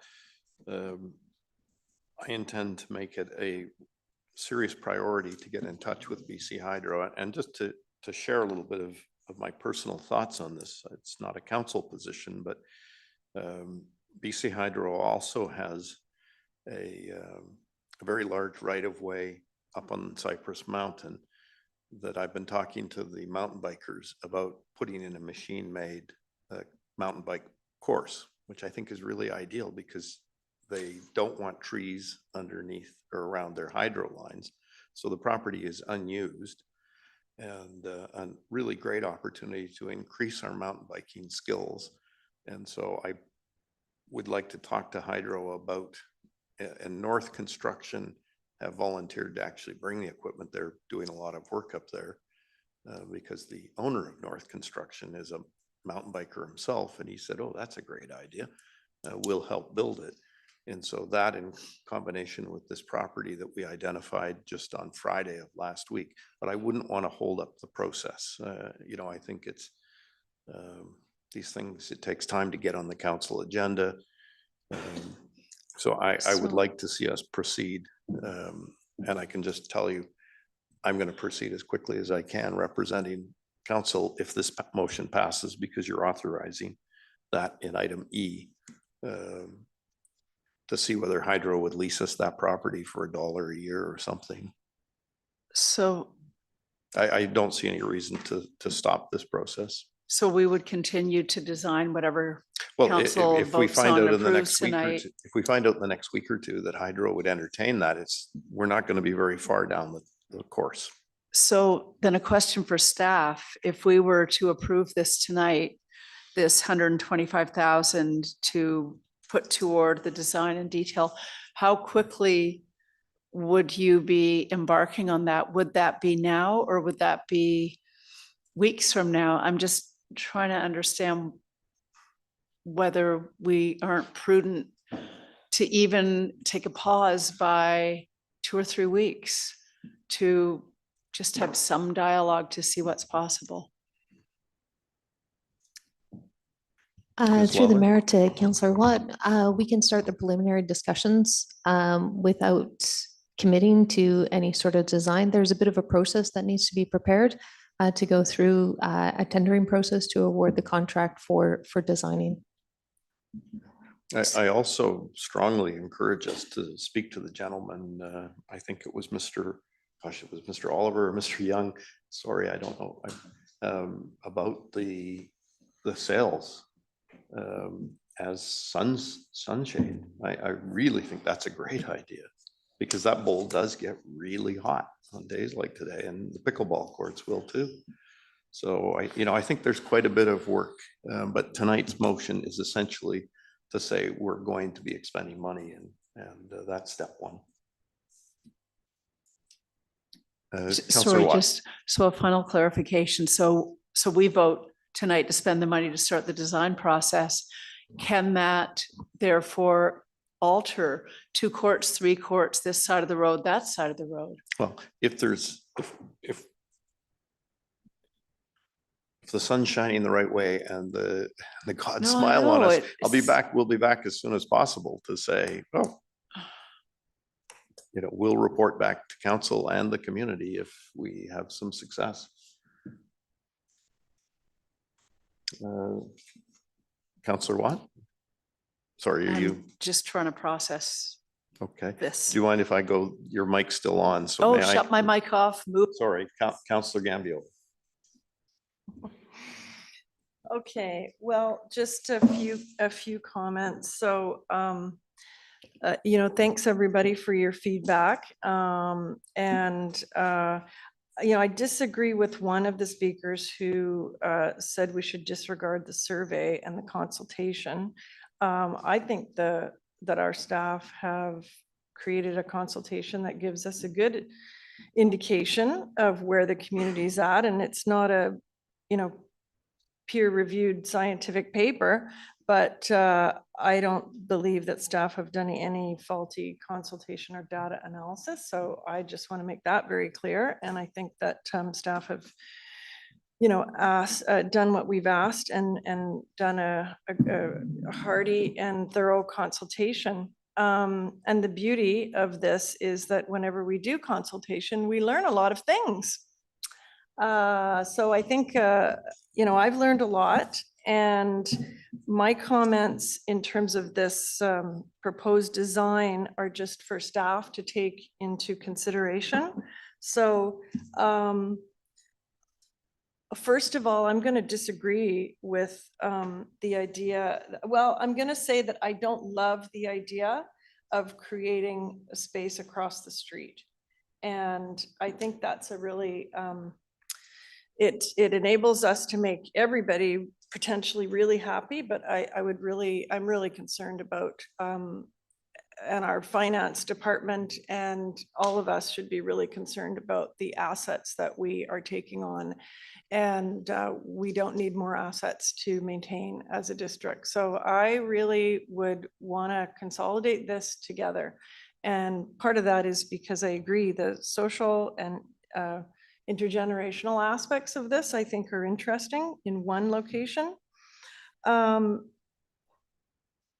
I will support going ahead with this current proposed idea, although if I want to get into the weeds, I could be happy with a design that looked at 3 courts for pickleball in the east-west alignment that you know, has been suggested by the pickleballers. But I don't have any problem with the idea of going a little bit south of the site on the west side. So what I mean by that is, you know, 20 feet into the parking lot. If you were to bring the pickleball courts down a little bit, that would allow more space for the street skate areas. And I just think that would open it up a little bit. And I really think that I think we don't need more parking on that site. So I would really want staff to consider that idea.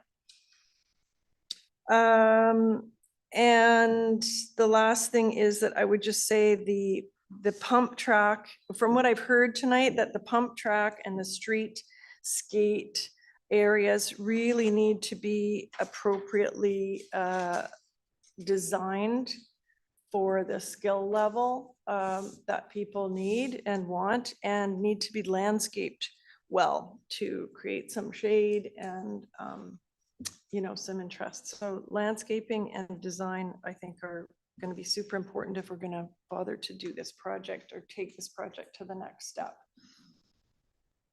Thank you. Councillor Thompson. Thank you. Before I make my comments, I just wanted to confirm the fact that if we do support this motion this evening, that is to pursue and spend money on the design as proposed, which is 2 courts, a pump track, and reviving the bowl. No other option. Right. Well, Right? except we will explore and report back as quickly as possible on On the the potential. And I potential. do respect Councillor Gambioli's comments. And I also frankly agree with Councillor Gambioli that I wouldn't be opposed to losing some of the parking and have 3 pickleball courts, but whatever. So I just did want to be clear, because the discussion tonight and input was really good, along with all the various correspondence. I too put value in the survey, in petitions and everything. We take everything in and weigh it. And I think we're up here with all the communications we get. We have a pretty good idea of what to put weight into. So all input is good. And the engagement process, we have learned a lot. I actually was leaning towards supporting this motion this evening, but what concerns me is there's a number of conflicting things that stuck out for me this evening, and certainly resonated with me. And I think the number one was trying to be too much, be something for everybody all in one spot. That is something that I think we do have to give pause to. My recollection is that it's been considered an underutilized skate park area that was well suited because of its location, flat surface, to add pickleball courts in. I think we all agreed there. And then it was further perceived to add in this pump track, because that was also perceived to be a more utilizable product, which was also something good to consider. I think another comment that stuck out for me tonight is how many people said the reason this bowl is underutilized is because it's not well designed. And so I'm kind of curious about what that means. You know, just if we freshen it up and everything, what is going to actually make it a highly used bowl if it's not well designed? And I have to say, I'm a little kind of undecided now about the best use moving forward. I love, you know, I'm open to exploring all ideas moving forward, but I don't think we can make a decision on this tonight based on what might happen across the street or elsewhere in West Vancouver. We've got to look at this here and now and what it has to offer. And even if that site does become an opportunity, it's going to take a while to get that going. And anyway, I'd like to make that decision on this. I'm kind of leaning towards Councillor Watt's comment on just stepping back from this for a moment and rethinking, like, if we're going to go forward. And I think here we're all ready to revitalize that area, but what is the best combination there? And right now I'm a little stepping back from saying what we have going forward right now is the best proposal. Is 2 courts enough? Do we need all 3 things there? Anyway, I'm looking forward to hearing more debate. Thank you, Councillor Cassidy. Thank you. So I came into this evening, to be quite honest with you, that I was not going to vote for it, and I'm not going to vote for it. I agree with Councillor Gambioli. Do we need another asset? I don't like things that are hanging out in a limb. Let's have a conversation with BC Hydro. Well, we all know how far bureaucrats can take anything. We could all be dead before that could be decided. But all that being said, I would not add, we have lands elsewhere. Further to what Councillor Thompson had to say, do we need everything in the one place? All right, can we not put this pump track somewhere else? Because it can vary from very young users, I said, to more senior users. Do we have to have everything in the one site? So, and as I said, E on this agenda was just added this evening to my ignorance of it in advance. So no, I will not be voting for this. It is, it's too much. And it's too many uncertainties. I am for improving the bowl and actually listening to people who know what they're talking about as to what needs to be done at that site. And it will probably be a loud, active site. And from my understanding, you could not get much louder than the pickleball people. So I think it's a nice marriage between the two of you. They are whacking away at those balls and you having a good old time on that skateboarding park. And we put the pump track on another site. Thank you.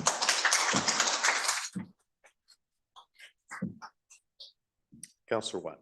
Yeah, so I came in here raring to go and to vote in favor of this proposal, and I'm still sitting on the fence right now. And a comment that Councillor Gambioli made makes a lot of sense to me. Should we be looking at pushing into that parking lot and putting a 3rd court there, which would give us more space to do the rest? We're not taking on a new site across the street. So I just feel that we can have some kind of a split vote here tonight, or we could walk away and talk about this and just see what else can be done and look at the engineering elements of pushing into the parking lot there.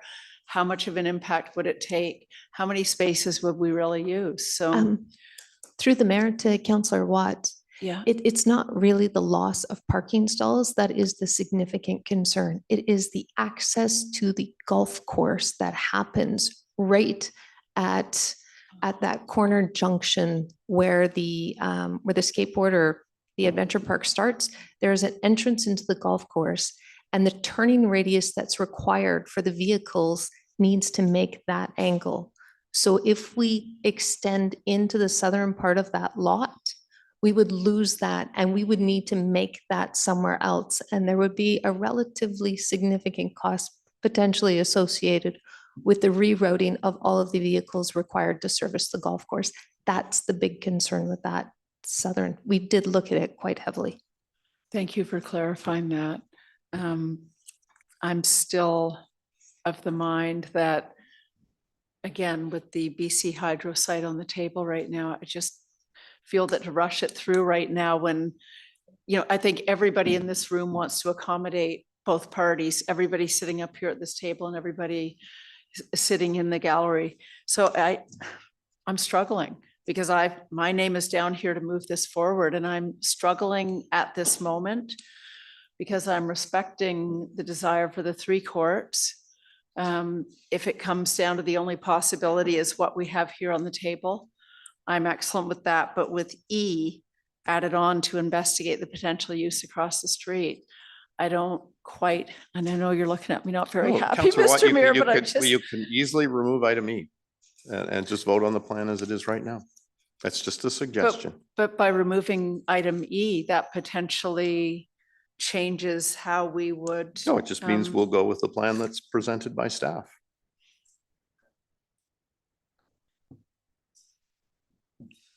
Councillor Gambioli. So just one part of my comment earlier that I forgot to make was related to the skateboard bowl. And, it does say in the report that, we may have to do some of this in sections over time. And I would say the existing skateboard bowl, obviously, if we don't move it or don't take it away or build a new one, that's going to be a lot less expensive. I would like to see the process such that we refinish the skateboard bowl and then assess the usage for, 4 or 5 years. And then we decide if it's the wrong level and it's still too high a level for the community, and, then we can redo it later. But I just think it's existing, and, we should assess it after we refinish it. And, yeah, just wanted to add that. Thank you. Councillor Cassidy. Well, this whole conversation started many months ago because of where were we going to put these pickleball courts. And this was the chosen location, both by the pickleball people and the fact that when we were going forward with those Ambleside courts, we weren't going to do economies of scale because we were going to put these pickleball courts out in Gleneagles. And so now here we are. The numbers are going south as far as the number of courts are concerned. So I say we honor our first thought, which was the pickleball courts are going to go on this site, and that we refurbish this bowl and we look for another site for the pump track, which was an added entity to this entire conversation.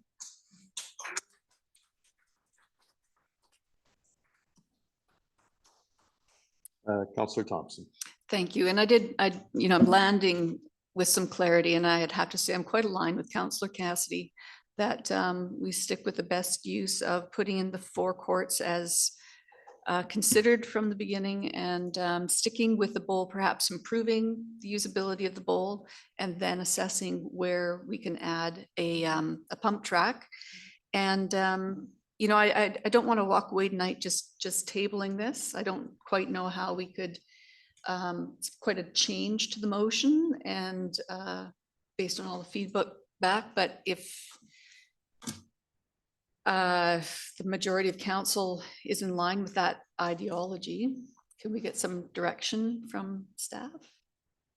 Well, we have a motion in front of us right now. I can call a question. We can have a vote. If the vote fails, then somebody else can make another motion. I frankly think this is a good motion, and I think it should proceed, and the staff need money to do a design. I mean, we only have so much expertise in our staff to design these facilities. We have people here tonight who may have more. We need to go out and actually do Mr. proper Mayor, design. just a comment though, I think we need clarity tonight. If we're going to get the funding, we need to know what we're asking to have designed. So the motion right now, I'm hearing different comments from council members that there may not be agreement on that. So from a staff perspective, we need to know if the funding's approved, we have clear direction on what the wish of council is about what should be designed on the site as a step to bring back with the costing. Yes, and the motion is clear. It's for the items that are shown in that plan. Correct. And I, for one, would like to see us proceed with that, but I'll respect members of council. If you say you would rather not have the pump track, then I think that would be a mistake, but it is up to the majority of the members of council.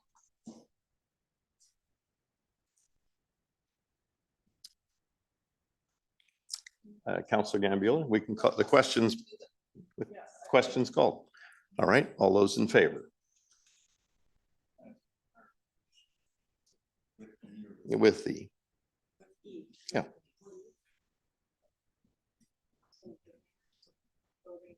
I'm in favor, yes. Councillor Watt, you made the motion. No, the motion was moved with the motion was moved with E in there. And again, Councillor Watt, it's ambiguity for a week.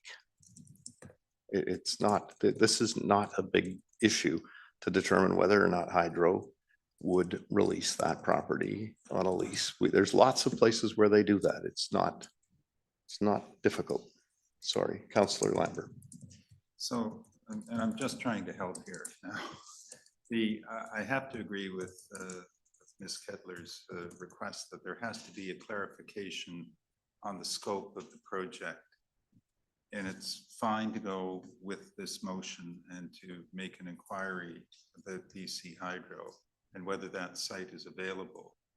But they shouldn't start any work until we know the answer to that question. And if the answer to that question that it isn't available, does that mean then that we're voting for this proposal that's in front of us? Yes. Yes. So, yeah, I don't know how to deal with that. I mean, you know, because we're then making a tentative promise that if it's available, that we can accommodate 3 to 4 courts plus keeping the skate pole plus the street style skate area plus the pump tracks. We can do all of those things on both sides of the road. But if we can't have it, then we're saying we're going to revert back to this. Yes. One That's the way I take the motion, yes. Could I suggest, I just have a quick question for staff about, oh, sorry, my microphone wasn't on. Just a question about point D, 1D in the motion. It says at the moment, installation of 2 regulation size pickleball courts. But what I've seen the pickleball advocates propose tonight is actually pickleball courts that are smaller than that in terms of the sizing. So would it be a friendly amendment if we were to say installation of 2 or 3 pickleball courts as opposed to regulation size pickleball courts? And that way we could, you know, ask staff would be with the understanding that they could ask the designers to try and fit 3, you know, we could have a couple of options, right? I would be happy with that. And I think that would satisfy most of the concerns of what I hear from the other counselors tonight. Through the mayor to Councillor Gambioli, if we were to augment and do 3 pickleball courts, it would change the orientation from north-south to east-west, and it would take away footprint from the street style skateboarding.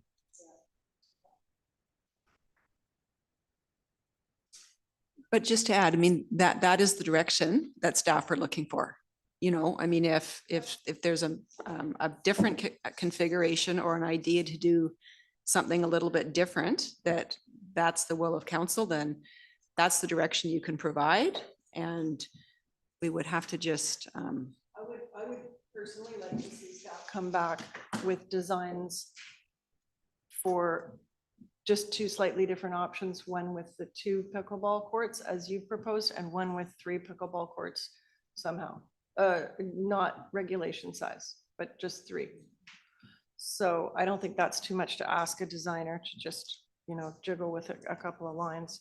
And I think that would make me happy. And I think that would, I would like to keep the pump track personally. I think that's important for younger people. Thank you, Councillor Snyder. As the seconder of this motion, I would be prepared, subject to the proposer, Councillor Watt, whether or not you'd be amenable to the 2 or 3 pickleball courts. Yeah.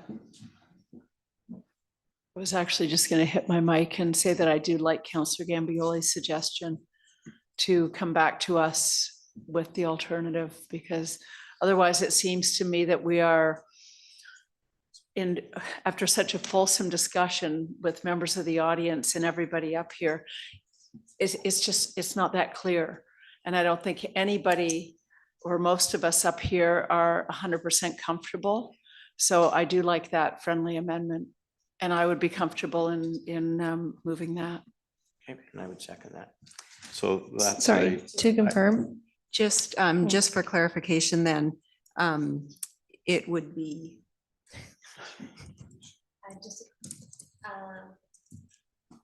Yep. So instead of doing a detailed design, we would come back with concept design. And that would reduce any sort of significant cost that would be spent on design. We would just come back with concept. Yeah.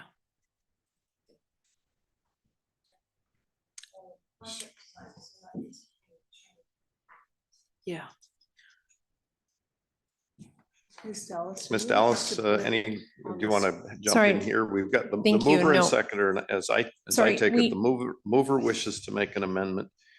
And the seconder agrees to the amendment, the installation of 2 Mayor or Sager. 3 pickleball courts. It's not an amendment, it's a reconsideration because the motion was defeated. So we need. No, I haven't called the question. The question. Oh, okay. Oh, no. I have it No, recorded. no, we never got it. Sorry. Okay. No, I didn't. I know I called the question, but it wasn't clear how Councillor Lambert was voting. So that's how this discussion continued. Sorry, I'm just asking Ms. Dallas. Sorry, so we'd like to amend the motion, a friendly amendment that's accepted by Councillor Watt as the mover and Councillor Snyder as the seconder, to have under D or 3 inserted. 2 or 3 and take out the words regulation size. Okay.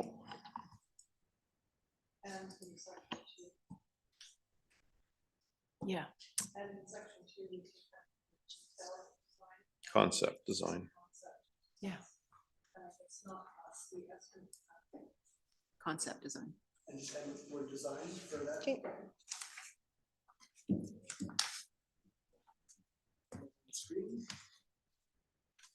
Yeah. Is council happy with this motion? Councillor Thompson? Yeah, I don't actually support this motion for a couple of reasons. I think if anything, we should be looking at a concept design of 3 to 4 courts. 2 has been clearly stated that it's not what they're after. It frustrates me too to do I don't know what the right word is, maybe non-regulation size. I think if we're building courts and facilities, we should build them properly and to full capacity. So if, I don't know, I'm trying, for me, the clear direction would be to support 3 to 4 courts, refurbishing the bowl, and seeing if there's any room left for a pump track, if that's possible. Otherwise, considering that phase 2. Councillor Cassidy. I'm in agreement with Councillor Thompson. I just get the overall feeling that we're doing this in a wing and a prayer tonight. And I don't appreciate that, quite frankly.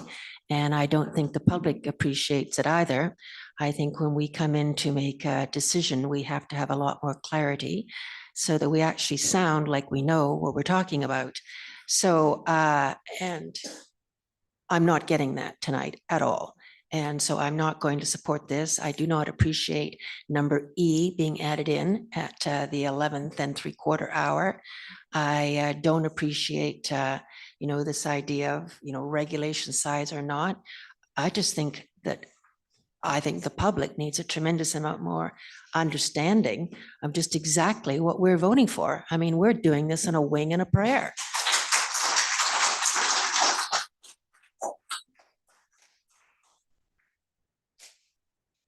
Well, the motion that is before you now asks staff to bring back concepts. So we will reconvene if this motion passes, and they will come back with further options. But I think the message that's loud and clear is that for most of us is that the skateboard is going to be preserved.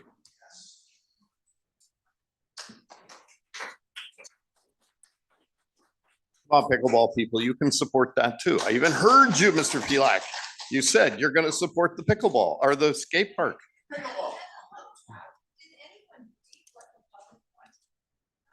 Sorry, I can't have people, okay.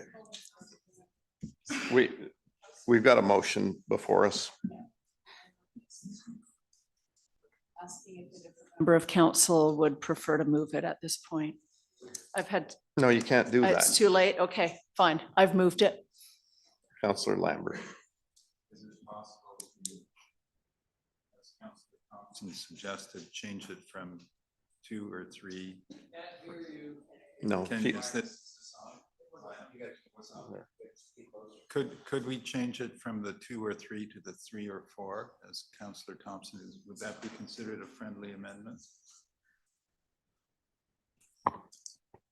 Mr. Mayor, perhaps the motion could say that we look into 2, 3, or 4 courts, and we could bring back.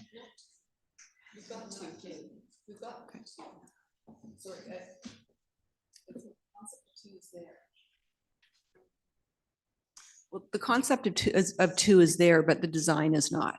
And I think it's the design that's going to be able to show what can or can't fit. Because if we have 3, we're going to need the other side of the street. Yeah. And we do everything else. I mean, it's just a matter of fit. I mean, we know without doing the design that if we stay on the one site, it can be 2 or maybe 3, but it can't be 4. That's and right. if we go to the other side of the street, it Could be 4. It probably can't be 4 with everything else on the site. That's right. So if there's not a pump track, then there potentially is 4 pickleball courts. If there's 3, then maybe the pump track shrinks a little bit in size. And those are all pros and cons that council would then have to consider. But that's in consideration of the site across the street as well, too? No, that would just be taking into Okay, account. so, no, but with item E, we're including the site across the street. And my understanding is that you would investigate concept designs that would be either on one side or both sides of the street.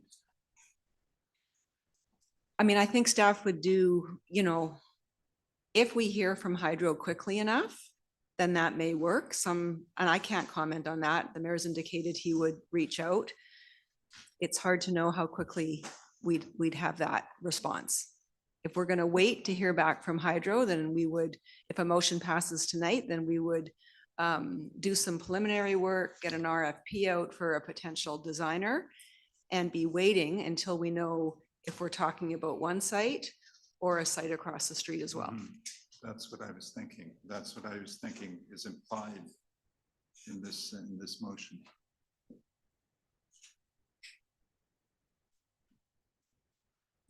Councillor Snyder. Sorry, Councillor Watt. Well, it's rare that I've ever felt so uncomfortable, A, putting forward a motion, or B, even voting on it when there's so much ambiguity around the table and in the room. I suppose it's part E that puts me there, and that's. Councillor Watt, this is a motion just Yeah, I to know. allocate funds to do design work. It's that it comes back to council for further consideration. That's all we're doing tonight. Councillor Cassidy. And work on that which we want. And so I think that this pump track should be in another location. This pump track, and when we began this entire conversation, there was no such thing as a pump track. So I feel, I feel. Okay, ladies and gentlemen, Okay. sorry, we All just right. can't do that. Sorry. Yeah, it has. Okay. Sorry.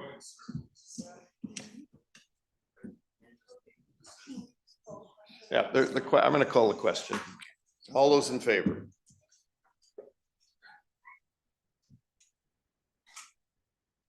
Okay, the motion is defeated. And ladies and gentlemen, I don't know why you're clapping. That means there's no vote tonight. No vote is a vote. Thank you for listening. Okay, we'll now go to reports from council.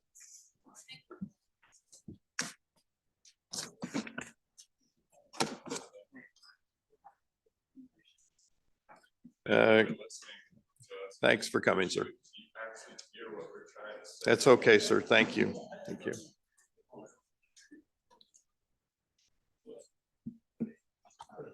You killed it.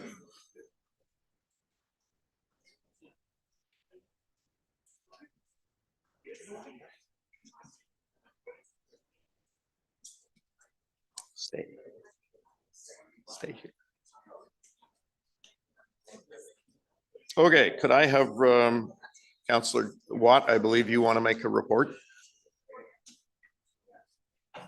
Yeah.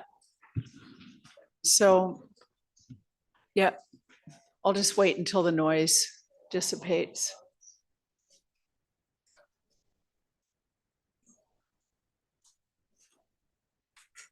Yeah, so in light of the tragic bus accident in Horseshoe Bay where a young boy lost his life, Taste in the Bay, it was postponed. It was supposed to be on the eve of that. And the beloved annual festival will go ahead this coming Wednesday, 2 days from now, I believe the 11th. And all of the net proceeds will go toward the family. So I believe there are still tickets available and it's really a worthwhile cause and also a good time. And in addition, on Sunday, June 22nd, there is an art walk in the Bay with local painters, potters, jewelers, woodworkers, etc. And finally, last evening, we lost power from Horseshoe Bay up to Lions Bay for 7 hours and 15 minutes. And that was because of a helium balloon that got caught in the power line. So just a little public service announcement about the dangers of helium balloons to the environment, to wildlife, now to power lines. A lot of people lost a lot of food. That was a very costly children's party or whatever the event was. And there is a shortage of helium globally, just adding that in, and it is used for MRI machines. So in my opinion, it's an absolute waste, and we certainly saw the dark side of it yesterday. Thank you. Councillor Cassidy. Thank you. So last night I attended the gala for the Cops for Cancer. It was held out at Gleneagles, and this is an annual event by our police force that raises millions for research for childhood cancers, and also funds a summer camp for children who are cancer sufferers, for children and their families. And last night there were 2 families who were present and who spoke of their journey through their child's illness. It was a very moving evening, and it was an extremely financially successful evening. People bid tremendous amount of money on items that they well overpaid for, and they well overpaid for them because they believed in the cause. So to our police forces, thank you for all the work that they do. Thank you. Thank you, Councillor Cassidy. Councillor Thompson. Thank you. I just wanted to report on the last week, the Senior Center held the annual Seniors Health Forum, and it was a very well-attended group of discussions. Great topics such as medically assisted death, home care, changes in that, hearing aids, role of your pharmacist. And it was just great to see a lot of people out getting information, not just the seniors, but their families who are looking for ways to care for them. The Honorable Terry Lake came to speak, former health minister of the province. So it was, I believe Councillor Lambert attended too, and it was just really great to see. Good event in our community. Thank you. Councillor Lambert, could I ask for a motion to receive the reports? Thank you, Mayor Sager. Recommend that the oral reports from the mayor and councillors be received for information. Thank you, Councillor Snyder. Question, all in favor? Contrary carried. Are there any members of the public who have any questions or comments? Mayor Sager, we had one name on the list sign up at the beginning of the evening for this item, Jesse Olivier. I'm not sure if Jesse's still here. I don't believe he is, so that would mean no. Thank you. Could I have a motion to adjourn?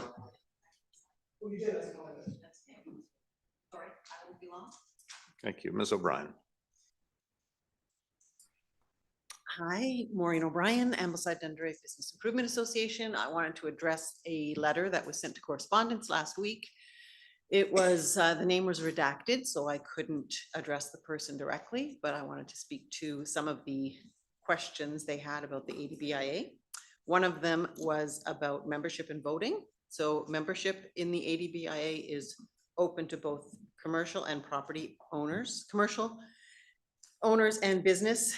They are both allowed to vote. It is not only property owners that are allowed to vote, they are both allowed to vote. So I want to make that quite clear on all matters, including our board election and any other key decisions.